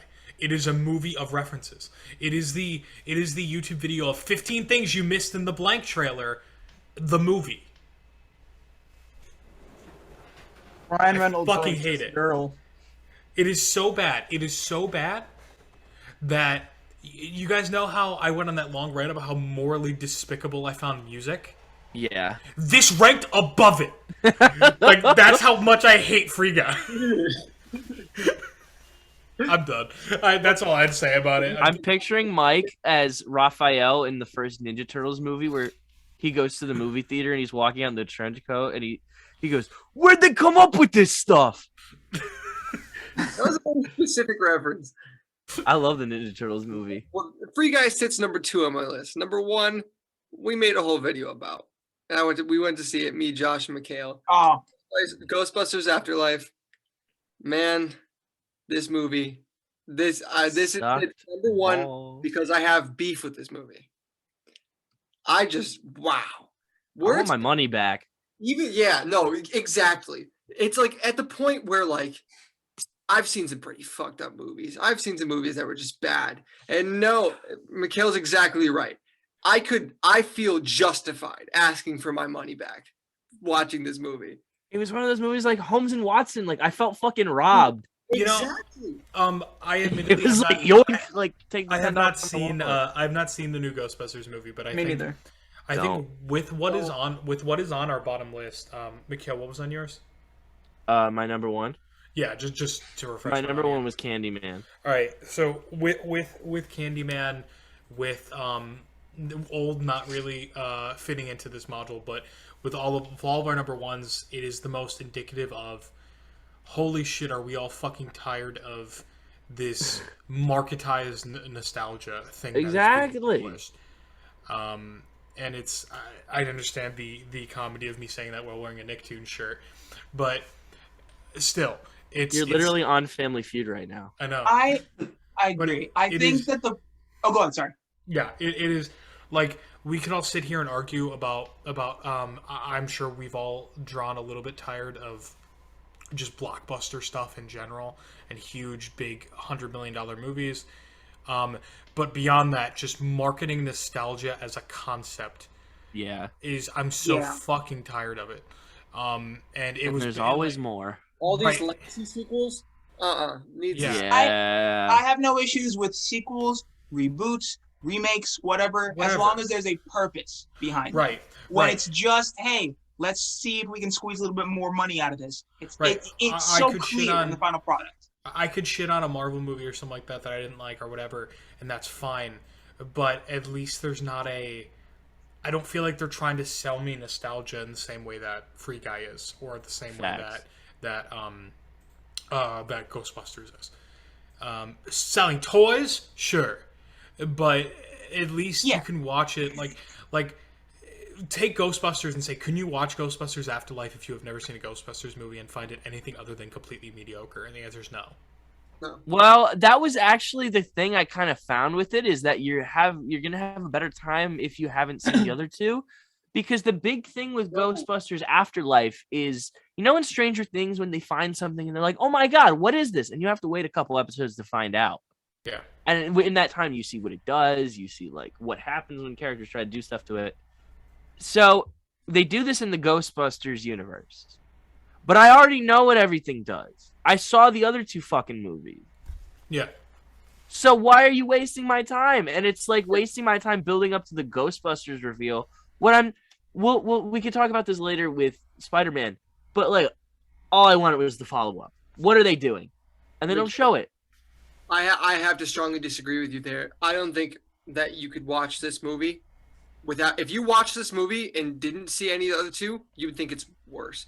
So then it's for no one. Yeah. Yes, it's just a complete miss. It's a shot in the dark. This movie, there's so many points in it where it's just like, okay, if you've seen the other part, you get this. And even if you get to the end, there's no explanation of anything. Even the after credit scene, which I loved, the last 10, 15 minutes of this movie made up for the entire thing, but it still lasts. How did Bill Murray get there? He was in the middle of a fucking field. How did he find them? There's no exposition.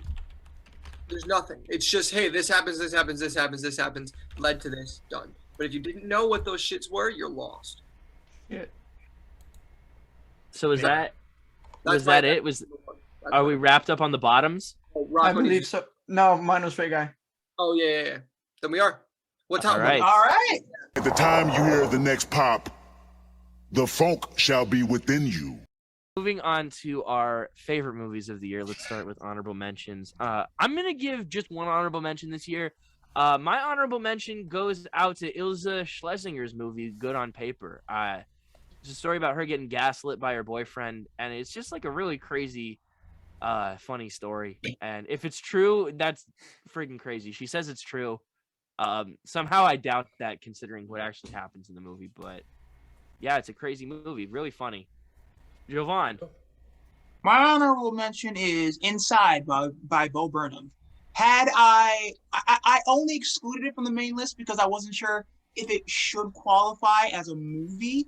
So I just gave it like it would have probably ranked decently high had That's it. fair. I just think it is very clever, very well put together, very meaningful, very funny, and just really just a masterclass in why Bo Burnham is such a creative force, in my opinion. So that's my honorable. So all mine we've talked about very briefly. So I'm just gonna run them off. I just have 3 quick ones. Last Night in Soho. I'm very interested in it. I just have not seen enough of it to really put it in anything else, but I like what I've seen, so it's going here. Venom 2. Not a very great movie, but just so much fun. Hang out with your friends, watch it, laugh, have a good time. And Godzilla vs. Kong. Very much so the same thing. Is I could sit here and bring up every issue I have with this movie. But then every time I think of an issue I have with this movie, I think of Godzilla rising up out of the water and getting fucking Superman punched by King Kong, and That's every fucking issue I amazing, have goes yeah. away. Like, you know what I mean? I think of Godzilla fucking. It delivers on so much that you don't even have to worry about the rest. Yeah, it is. It's not even really a movie. But it's so hype that I don't care. So I have no complaints. My honorable mentions are both Godzilla and Bo Burnham Inside for the pure fact that I don't think I could rank these if I tried. I had a great time watching both, and I continue to have a great time watching Inside every time I watch it. I watched Godzilla with a great group of people, and just I was moved to my feet multiple points. Not because it's a great fucking movie, just because it was. But yeah, because it was a great fucking movie, just because it was awesome. It was badass. Well, we got to hang with Duel of the Takes that night. That was a fun night. And then Bo Burnham is a genius. I could watch that day in and day out, but I don't think I'd want to rank it comparing to anything because it's just it was great, and I think it's a different beast. League of its own. Rocco? I have 3 honorable mentions. One being it's the Fear Street trilogy. I just felt like I can lump them all in as one. Yeah. They were fun movies. I mean, I couldn't wait till the next movie every single time another one came out. I like the second one the best. Me as well. Yeah, oh yeah, that one's my favorite. Then I also have Judas and the Black Messiah. Oh shit! That came out this year. I gotta redo my list. Carry on. Fuck.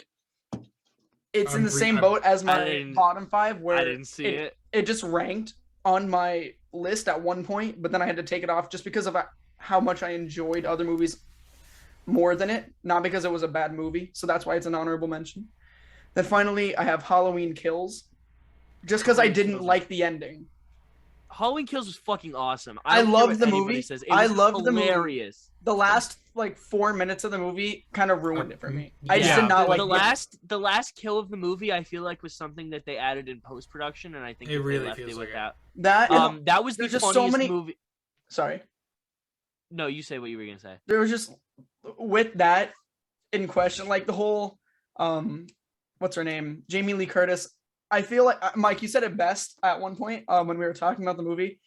She was just kind of there, like she was there for the paycheck. Yeah, like she just sat in a bed the whole movie and gave monologues.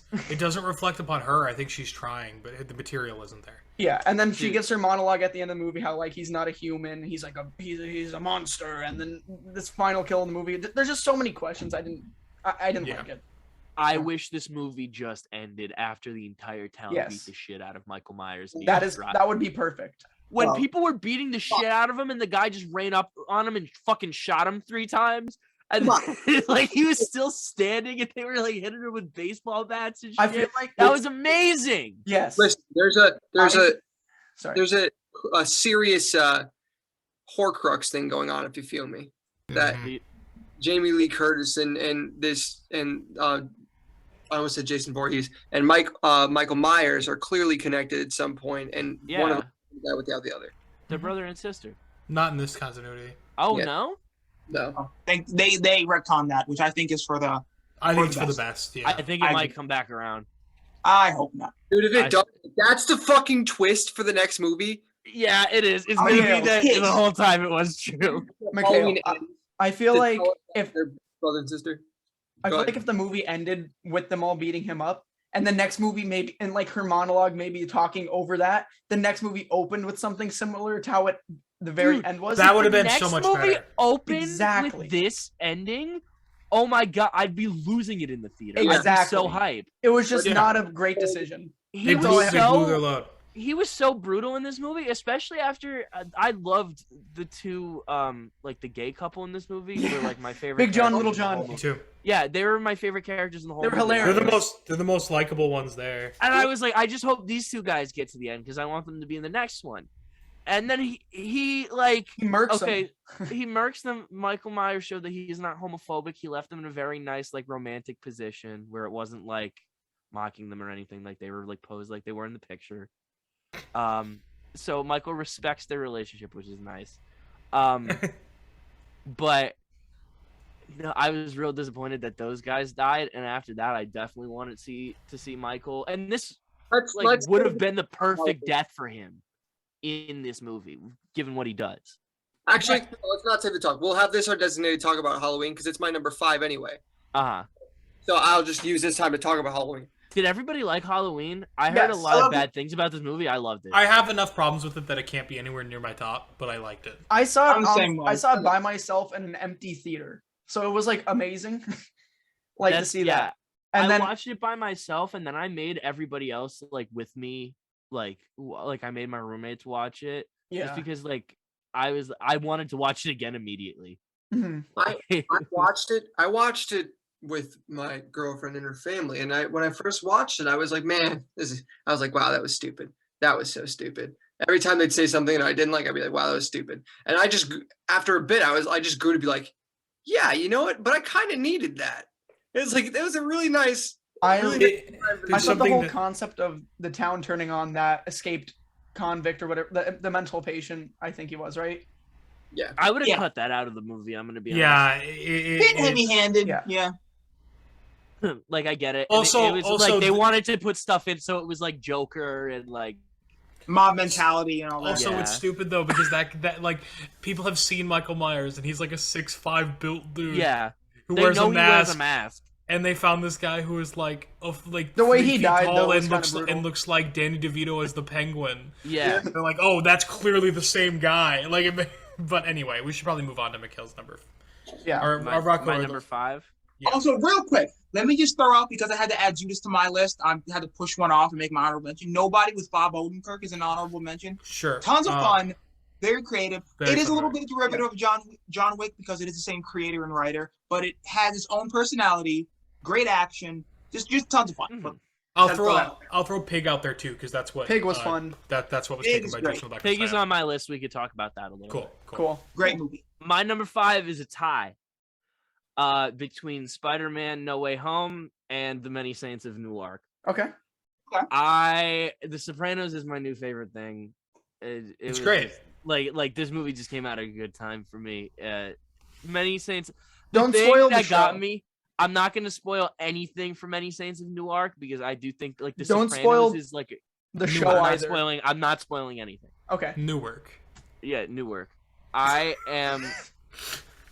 What won me over about this movie is that fucking Joey Coco Diaz plays Big Pussy's dad.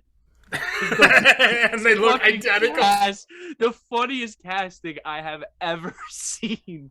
And I was like, like as soon as I saw that, I started fucking cackling. I didn't see it, but that's funny as fuck. Yeah. And Big Pussy is my favorite character on the show, so that Oh, won he's me great. over. Yeah. So that won me over that his dad was somebody I like too, and was a Spider-Man alum from Spider-Man 2, which was my other favorite movie. So let's talk about Spider-Man. Yeah. So this will come up a little bit later for me as well. Uh-huh. I feel like this movie was the big reason why we had to talk about enjoyability versus quality. Because I think Yes. as a movie, it's fine. The pacing suffers at times. There's some bum ass performances, some awful CG, but similar to what I was talking about with Godzilla versus Kong, like no spoilers here, but like holy shit, are the Lizard and Sandman's performances in CG both fucking awful? The Sandman, I think a lot of his like vocal performance is reused audio clips from Spider-Man 3. Sure, and so I'm not blaming the actor. It's very obvious that neither one of them could make it in to be in the movie physically, and that they're not voice actors. Right. So the performance, not it's excuse rough. me. If the lizard was in the movie, you would see him as a human. I feel at some point. I said the same thing. I was like, why isn't Sandman? When Sandman turned back into Flint Marker, I was like, that's from Old Spider-Man. footage. Yeah, it was literally a clip from Spider. Yeah. And you work with what you got, but it was. I was also like, Can you imagine if like you were watching a movie and there was a car chase and then it cut to the OJ chase? Yeah, that's really what. Are you fucking kidding me? But and like for example, a lot of the jokes just straight up don't land worse than in the average Marvel movie. Dude, when Andrew Garfield says "I love you," that was I'm sorry. That one was the one that got me was the ad-lib that. the Scooby Doo this shit thing that they hung on to for Yeah. like, multiple lines that was no better in the movie than it was in the trailer. Oh, like it was like Well, that's a Warner Brothers property, so you really got to drive it into the ground. that it. and like the shit with the same joke from the trailer of them laughing at Otto Octavius's name is such a annoyance of like That's so. like everything like dude, you're fighting a guy named the Lizard.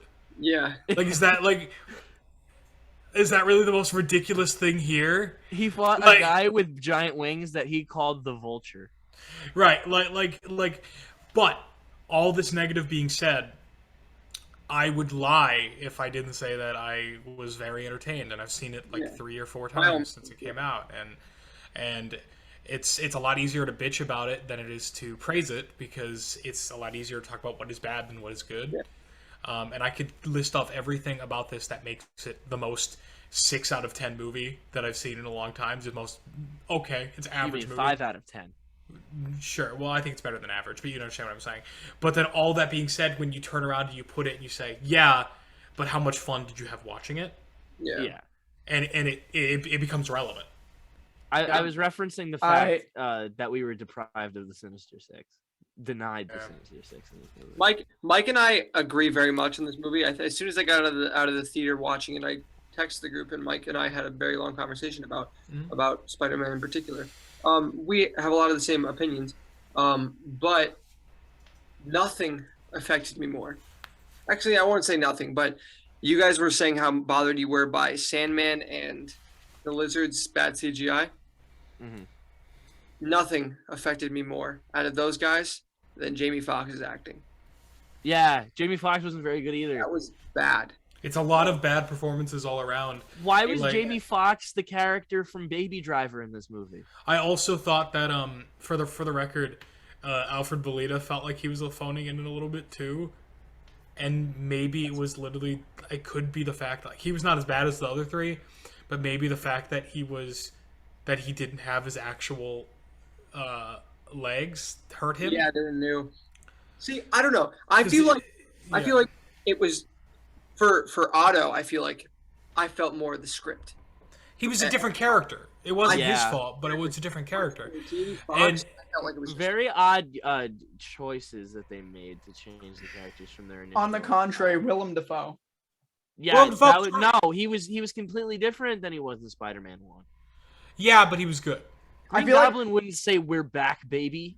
I feel like his acting might have even been. It competes with how he did in Spider-Man 1, I think. I think some of his scenes...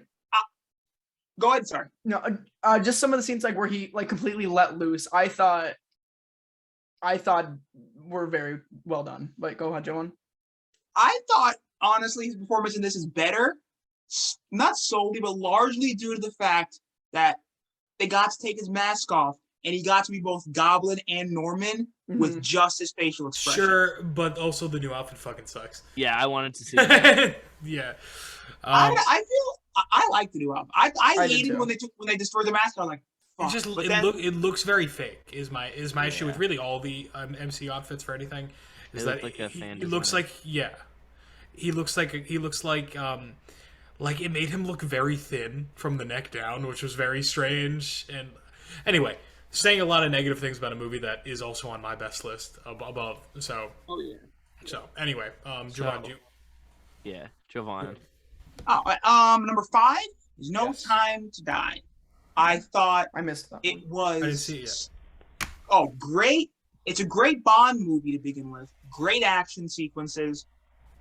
It's not perfect. There are some, and I'm sure Mike and really everybody here, when you see it, you'll see there's one scene that ties up the loose ends from the Bond trilogy or the Daniel Craig trilogy, where you're like, not trilogy, series, where you're like, that was kind of abrupt. But even so, it is a great movie for Daniel Craig to walk away from the role from. You know what, and just Does James Bond really die in this movie? Yo. I just guessed that. Is that true? No, it's not. To put a James Bond movie up. What's up? Jovon likes James Bond. I didn't know that. Yeah, I didn't know you were gonna put up No Time to Die. Yeah. Oh no, I thought it was fantastic. I like, and I haven't seen all the Bond movies, just the Daniel Craig ones, which makes me kind of like an embarrassment. They're fun though. Yeah, the Daniel Craig ones are good. Yeah, no, this one is pretty. I'd say it ties for second in my favorites of the Daniel Craig ones, with Casino Royale, Skyfall being number 1. But I saw Skyfall for sure. Yeah, Skyfall's great. Great movie. Great movie. Couldn't recommend it more. Skyfall. Yep. Is that Rocco? Yeah. Mike? Thanks. Number 5. McHale? My number 5 is a kind of off kilter pick, and I really don't have too much to say about it other than the fact that it was just very good. And my number 5 is the Mitchells versus the Machines. Oh, this is awesome. Not see it. My huge underdog pick of the year, because holy shit, was this movie done dirty by its trailer. Yeah. This movie's trailer was haha phone bad, and it was literally just that. But then I went and the movie was on Netflix, and it was incredible. Like, legitimately, it is a funny ass movie. It's very funny. It's I think the emotional beats are done super well. It is a movie that was sold as a very generic kind of boomery concept, and they cut out all the shit that was great. I mean, shit, it's a Lord and Miller movie. Lord and Miller just don't miss with animated films. All of them are really good. You say that this is a movie trailer that does what a movie trailer should do. No, because I almost didn't see it if I didn't get good word of Do you mouth. think if you would have saw it in the movie in the trailer that you would have been that blown away when you watched the movie? I mean, fair, but I almost didn't watch the movie. Yeah. Okay. I see what you're saying. Like, I agree with you with what you're saying, Yeah. but I would Not agree that if the it's shot, but it the definitely- trailer wasn't just unremarkable. The trailer was bad. Yeah. Oh That's yeah. the same. That's the same thing I found with it as well. Mm-hmm. But yeah, if you guys haven't seen it, like, it's not going to blow you away. It's just, it is a animated movie on par with the Lego Movie, on par with, you know, a lot of other movies of the same quality. Competent children's movie, Lego Batman movie-esque. It's just very good. I highly recommend. Mike, was it better or worse than Lego Batman?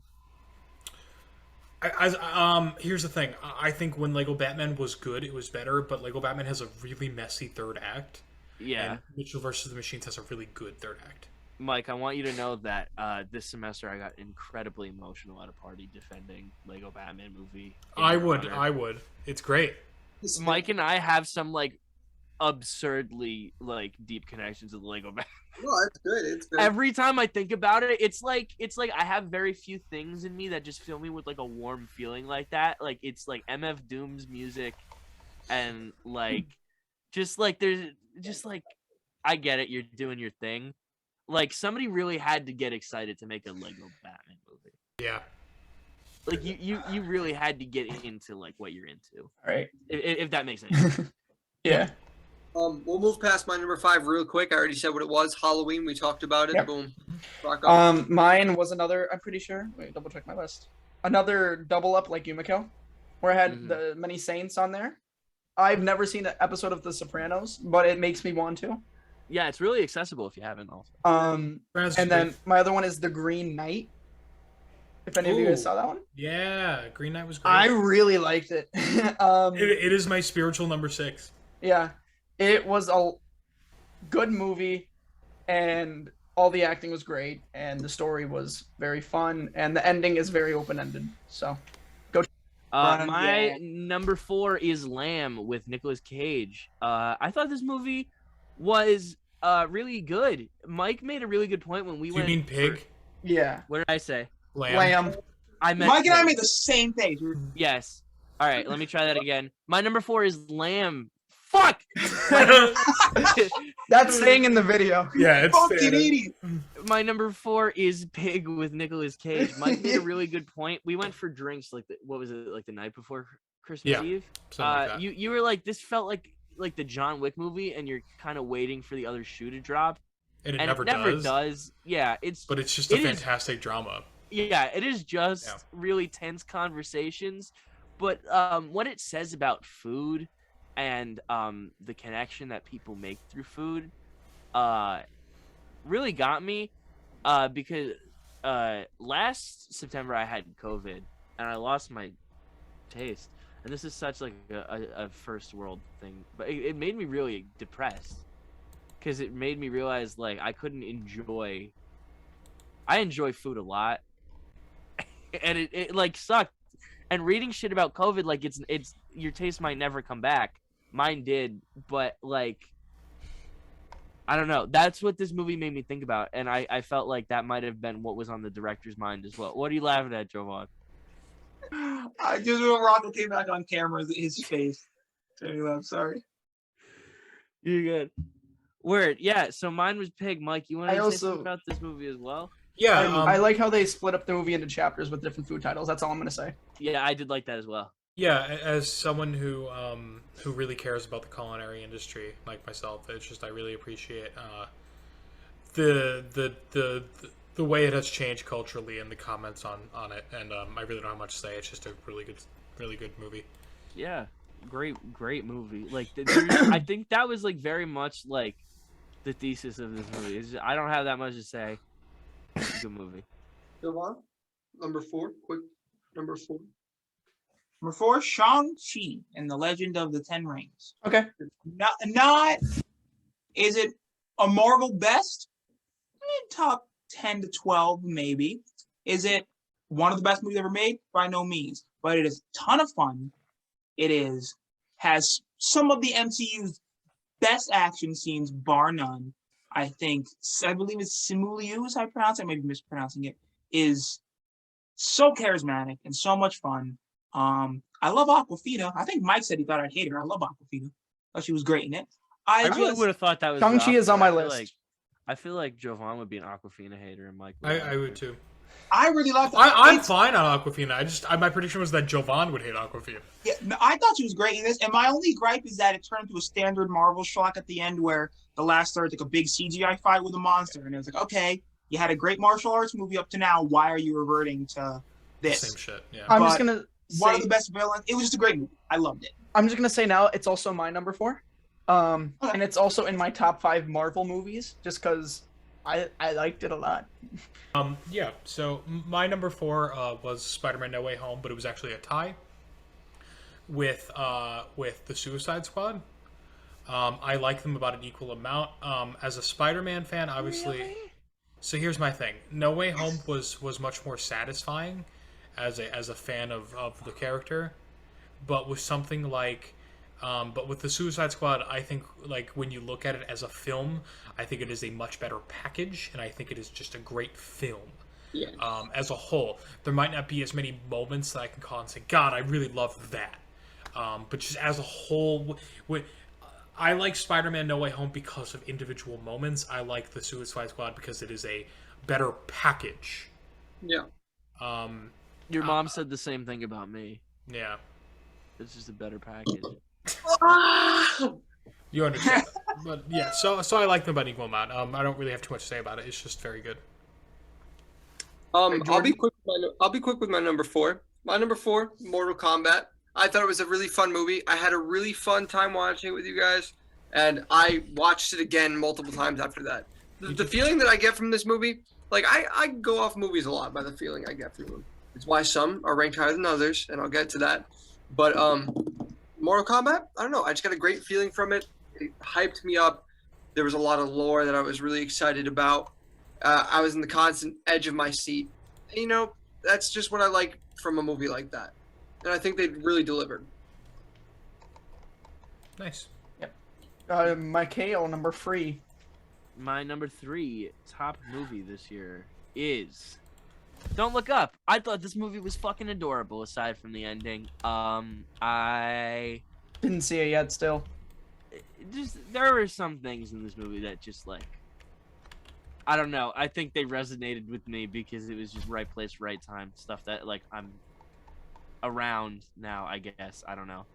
I don't know how to say it. Like, there were a lot of people, a lot of characters in this movie who reminded me of people I know in real life, and I think that endeared me a lot. But if there was not that after the credits scene and not the whole thing with the rich people getting on the spaceship, I think I would have liked this movie a whole lot more. I really fucking hated the guy that was supposed to be Mark Zuckerberg. But yeah, that's all I have to say about Don't Look Up. I thought that Fucking guy ruined really it for was Rocco. annoying. All right, Jovon. Ruin the one thing. Okay. Number 3, King Richard. Any fear? I remember when the movie first got announced, people were like, they're making a movie about the dad of Serena Vanessa Williams. And it's like, I understand the criticism, but when you watch the movie, it is not. It totally makes sense. It's as much their story. It's more their story because it's kind of like what the dad's going to do to make sure his two daughters get the opportunity to become the biggest tennis players in the world. And Will Smith gives probably his best performance in the last decade. Heartfelt, tears, just an all-around great drama. And one of my favorite Will Smith films, bar none. That's fair. Thanks. Puppy Mike? So yeah, my number 3 is Judas and the Black Messiah. It is just incredible performances all around. There's not much I can say here that really has not already been said about Judas and the Black Messiah. I think it is absolutely incredible. I think Daniel Kaluuya has been getting huge amounts of praise, and it is completely deserved. But let us not forget Lakeith Stanfield and Jesse Plemons and their incredible performances as well. Mm-hmm. It is just an absolute masterclass all around, and the movie's incredibly made. And it is, I don't have much to say about it. It is one of the best movies I've seen in a very long time. It's very good. All right. What are we on, number 3? Yes. Yep. My number 3 is Matrix. I'm not, I wasn't picky about this movie. I mean, I feel like, in my opinion, the Matrix movie isn't something you can be very picky about. It has a lot of flaws, has a lot of great moments, just in general. In my opinion, the other older movies don't hold up as well. But, I mean, I still can't be picky about it. This movie, I don't know. It just rose above my expectations, I guess. I didn't know I had expectations. But I watched it recently. Burger King. I watched it recently, so. Oh! I watched it recently, and I don't know. It's one of the movies I was just given a great feeling from. I thought that there were so many moments to revel in. Some of the moments were better than others, but, I can't complain. Dude put a movie from 1999 on his best list.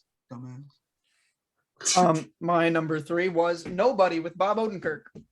Yes, sir. I really enjoyed this movie, and at the end there was a big action scene, and I guess a kind of spoiler. So, at the very end of the movie, there's a big action scene, and I'm sitting there watching I saw it at the drive-ins, and I was like, this character better not die. This character, there's literally no reason for him to die, like for plot or anything, and then he didn't die, and then I was happy. Yeah. It kind of felt like they were building it up so he would die, but then he didn't. Uh-huh. Yeah. Mm. All right, so on to number 2, McHale. All right. My number 2 is Lamb. Oh yeah. That's why the actual Lamb. I'm gonna file this one under stuff my roommate Levi would like from, if you guys know him from my podcast. But yeah, this movie is fucking weird. A little bit like existential with the concept. I don't know. I did anybody else see this? No. I heard it was No. really weird. Looked I also heard it was good. It is an A24 movie. It's one of those A24 movies where you get to the end and you're like, wow, that was fucking weird. And then you're like, okay. It's like the Florida Project where you're like, you really can't dwell on it too much because it's going to make you sad. Yeah. Okay. Nice. Jovon? 2? Oh. Mike already touched on it, but my number 2 is Judas and the Black Messiah. Also thought it was an incredible movie, and it's one of those historical movies where you kind of go, there's no way this actually happened. And then the more you watch and think, you're like, oh my God, all this actually happened. And it just pisses you off. But it's also a kind of a good anger because it's important that we remember that this happened. Yeah. And the fact that they did it with such a great screenplay and great direction and great acting just kind of is like the cherry on top. I think of all the movies on my list, if I had to rank objective quality, this one would easily be at the top. Yeah, I would agree with that. Yeah, it's just like Mike said, just a phenomenal movie. So good. Jovon, I'm gonna ask you a question. No. You gotta pick one or the other. Oh, Judas and the Black Messiah, Trial of the Okay. Chicago 7. I'm gonna say Judas and the Black Messiah or Black Panther. Judas and the Black Messiah is so much better. Yeah, I It's love not even Trial of close. Chicago 7, but no. Was that the Judas and Netflix Black miniseries? Messiah. Or was that? No, No. it was a movie. It's an Aaron Netflix Sorkin movie. movie. Yeah. But no, Chicago 7 was I thought it was fantastic, but no, Judas and the Black Messiah was just something else. That was last year, Love- right? Trial of Chicago 7? Yes. Yeah. Out of quality, I didn't change my list at all. I would have put Judas and Black Messiah on there, but I was like, no, I'm not going to switch it up right now. Quality, that would be number one. Yeah. I would Uh-huh. move that to honorable mention number one first and foremost because of how great that movie is. Yeah. But I'm not going to switch it around right now because of how deep we're into it. Go ahead, Mike. My number 2 is not as good as Judas and the Black Messiah, but I enjoy it a lot. And I have a personal thing with it. My number 2 is Tick Tick Boom. Okay. Still gotta see it. It was absolutely fantastic. If any of you guys have seen it, it's really interesting because I'm a fan of the original show, but it always has felt incomplete to me. It's always felt like it was about 80% of the way there, and it was never getting that last 20%. This movie brought it that extra 20% and then some, and that's not to say anything about the incredible performances in it and the fantastic writing. And I'm glad that we seem to wish with things like Tick Tick Boom. I hope that it's spelling and within the heights for better or for worse. I think that we're seeing a new era of the movie musical. That For is better or for worse. We forget about Dear Evan Hansen. And West Side Story. West Side Story was fine though, from what I've seen. But I mean, is that You saw? not yet? West Side I saw parts of it, but I'm just saying that I like that we're getting a lot more accessibility in Broadway as it's getting more and more popular. So I will take mediocre or shitty films if it means out of every 5 that we get a Tick Tick Boom, because it's worth it. 100% it's worth it. Amen. My number 2, don't have anything to say about it because we already did. It's gonna be a pretty easy road for me. No Way Home. I mean, not No Way Home. Oh yeah, No Way Home. That was right. I was hoping you were going to say it. It's I mine might as- Don't look up. My number 2 as well. Yeah. Thought I Just said far.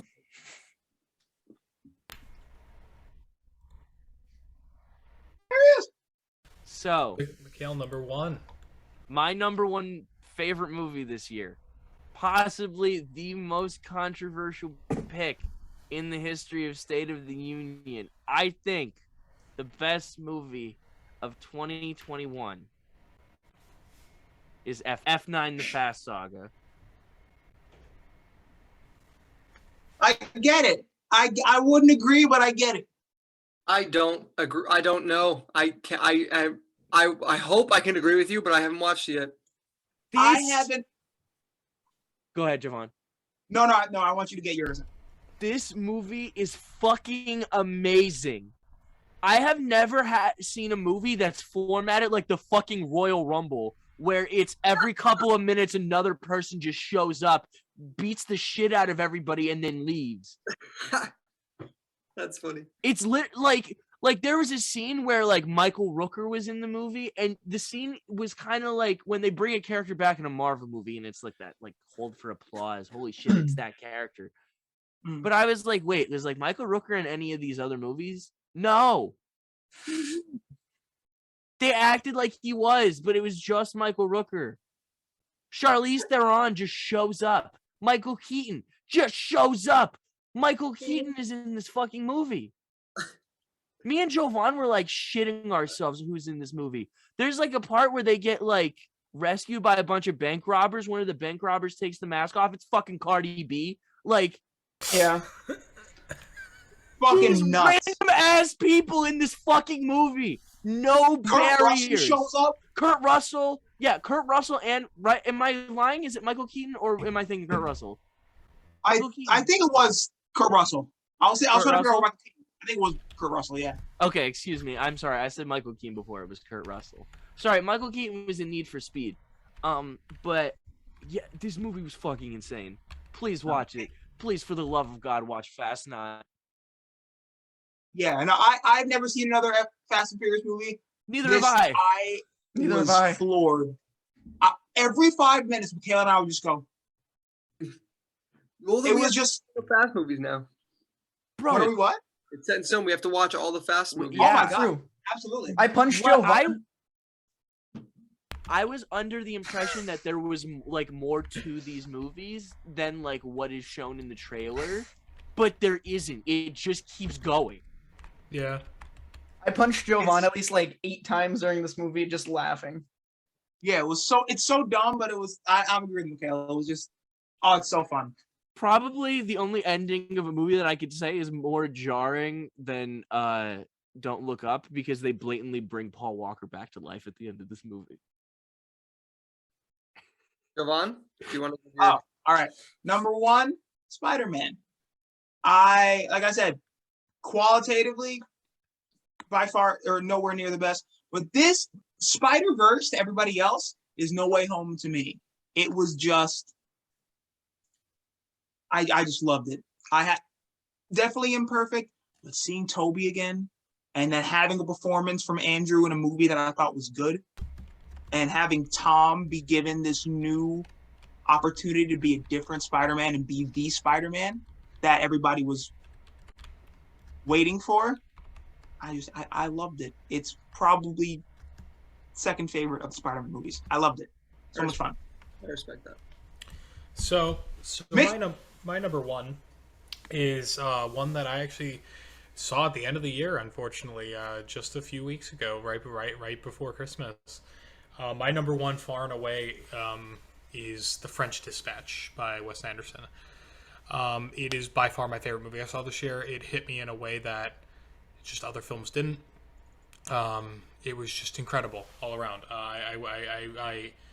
If you haven't seen it, I recommend you do so. And because of its anthology-like structure, it's really hard to talk about. Mm-hmm. But it is just incredible all around. Well, what was your favorite performance in The French Dispatch of the entire cast?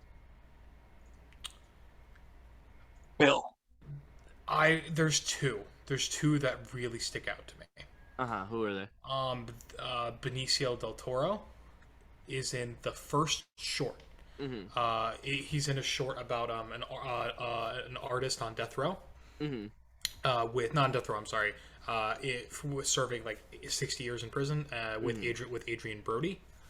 It is incredible. And number 2 would be Jeffrey Wright.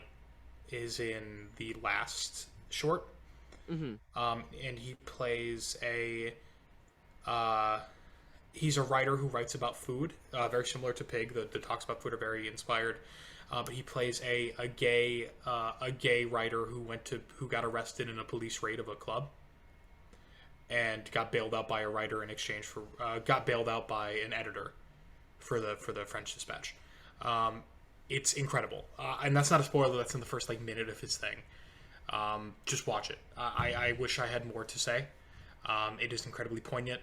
Timothée Chalamet does an absolutely fantastic job. Him and Frances McDormand are the leads in the second sketch. That motherfucker's in everything. Yeah, this movie is so incredible, even down to the fact that along with the film, someone working on the soundtrack put out an album. His name is Jarvis Cocker. Put out an album that is referenced in universe in the movie by a fake musician called Tip Top. Called I'm gonna pronounce the song, but Chanson de Nuit. Mm-hmm. And it is this incredible album, and the album is some of my favorite music that's come out this year. It is absolutely incredible, and they play one of the songs in the movie, but it is a full 15, 16 song album of original music in character. It's insane.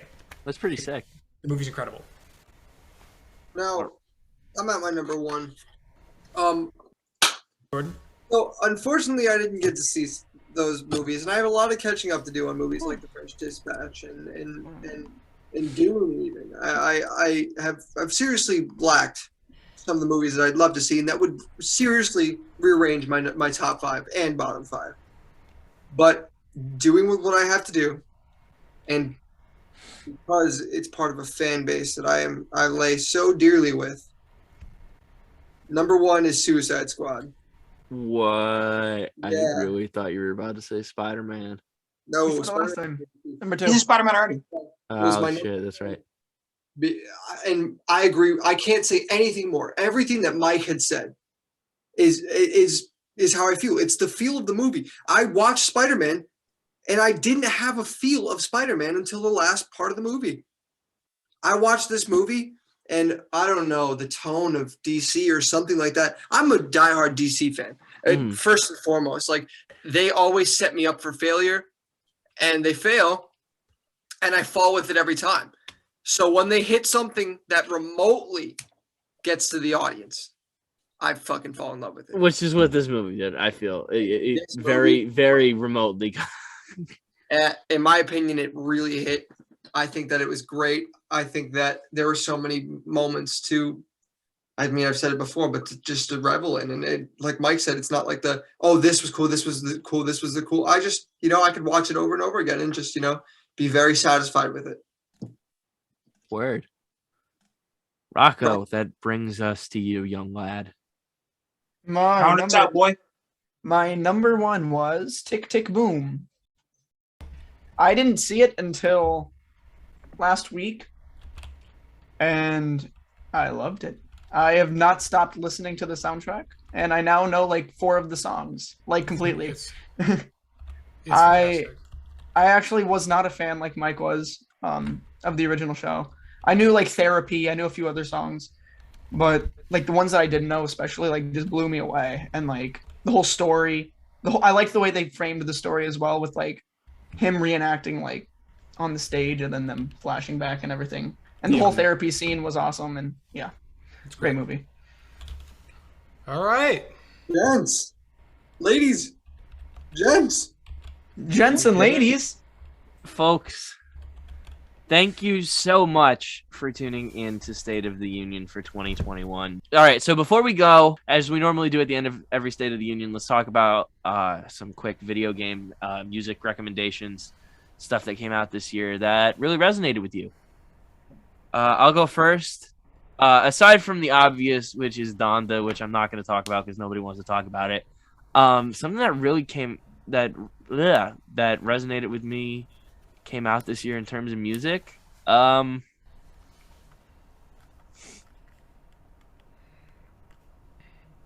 Shit, I didn't have anything else prepared. It's Donda. Sorry. Certified Lover Boy. Sorry, we can meet guys. Jovon? I don't really know many. I don't know if you guys play Fortnite. It's pretty fun. As far as music, Your recommendation was Fortnite? yes. As far as music, An Evening with Silk Sonic was for me the that best. album- Fuck, Silk Sonic. Yeah, that was another great album that came out this year. Probably my favorite album easily my favorite album last year. So consistent, so creative, just a masterclass in like 70s funk and R&B and soul, and it was just a wonderful. And pretty much anything by Anderson .Paak. Yeah, he's pretty big. great. He should be bigger than he is. He's gonna be fucking huge in the next. I hope so. I hope so. Yeah. So outside of the Tip Top album that I talked about before, funny enough, because this is completely out of my style, but the album I found myself listening to from 21 the most this year was probably Planet Her, the Doja Cat album. It's very good, and it brought me into a style that I'm not really a huge, I don't want to say I dislike, because I'm usually fine with it, but it's just an incredible album. I keep coming back to it. It's very well made. It's very well produced. It's especially for an early career album. I can't wait to see where it goes from there. Rocco, what the hell is that? What? I only have one. All right, so technically, I don't have things from last year, that from 2021 that have come out, but stuff. The first one makes sense. So there's a band called Vista Kicks that just put all of their discography on Apple Music as of 2021. I said disc. Yeah, you fellas get what I'm saying. All their music is now on there as of 2021, and I found them, and I think it's an album's worth listening to. One of my New Year's resolutions was to read a lot more. I've been reading a lot, and I'm continue. Book recommendation. What books you reading? I just finished. This one was actually put on to me. Sam finished it, and I'm reading. I just finished reading it. It's called Song of Achilles. Really fucking good book. Oh, I know about Song of Achilles. Song of Achilles, such a good book. I'm reading a book called Blink right now. It's really good. Like different ways to use your mind. It's a really nice pick-up read. Dope. A TV show. I just started Euphoria. I haven't watched that yet, but Nice. That's about it. Rocco? All right, Howdy. my album would be what? I don't know if it like counts as an album. It's 3 songs, but like it was they were released together. It was Joshua Bassett's. I knew you were gonna say that. So good, man. It's basically his response to the whole Olivia Rodrigo scenario, and I loved the songs. They're good. Listen to them. The album is maybe 12 minutes, but each song is good. It's just quality music, and yeah. I didn't Hi, like Joe. that much. Also, my game did not come out this year, but I guess I can give you one that came out this year. It Takes Two was a really fun game. It Takes Two. It was. I just 100% completed it with my girlfriend, which was very fun. And I also just 100% completed the 2018 God of War because I didn't get to play that until this year. And Incredible. both of those games, top notch. That game is so good. All right. So, what are our most anticipated movies of 2022 to close us out? I think I speak for a lot of us by saying the Batman. Batman. Yes. Absolutely. Over anything. I'm fucking excited for Batman. Yeah, for sure. That's a Flash. I'm also. Isn't Avatar 2 coming out this year? Yeah. I go fuck about so Avatar 2. so is fucking. Fuck Avatar too. I'll hold my hand on my ass for a fucking Avatar to come. Yeah, Batman. Yeah, we'll see. I'm excited for Doctor Strange. I know it's Me hit and too. miss with people, but I a lot of rumors going around about potential Patrick Stewart cameos. Oh, okay. Mike and I were actually having a conversation about like who would be the funniest, most random character from the multiverse to cameo in this. I think Michael Chiklis as the Thing, just walking through a fucking portal, looking confused as hell, would be funny as fuck. I saw a TikTok that did a draft for it where it opened up the portal and Will Schuester from Glee stepped out. Yo. Anyway, we should wrap up. Yeah. Yeah. All right. Well, Jordan and Rocco, what are you guys excited for? First, come on, man. I just get my whole DC spiel. Oh, Batman. I don't know too many movies coming out, but I'm low key excited for the Buzz Lightyear movie. Okay. Lightyear? All right, we want to end on a positive note, so we won't. I'm not even gonna fucking touch that one. Do you mean Bud Lightyear? I'm not even gonna fucking touch that one, Rocco. Daddy Lightyear. You think about what you just fucking said. I like Toy Story. And I'm next not year, when ashamed. State of the Union only has 4 people on it, you think about why. God. You're off the podcast. All right. All right.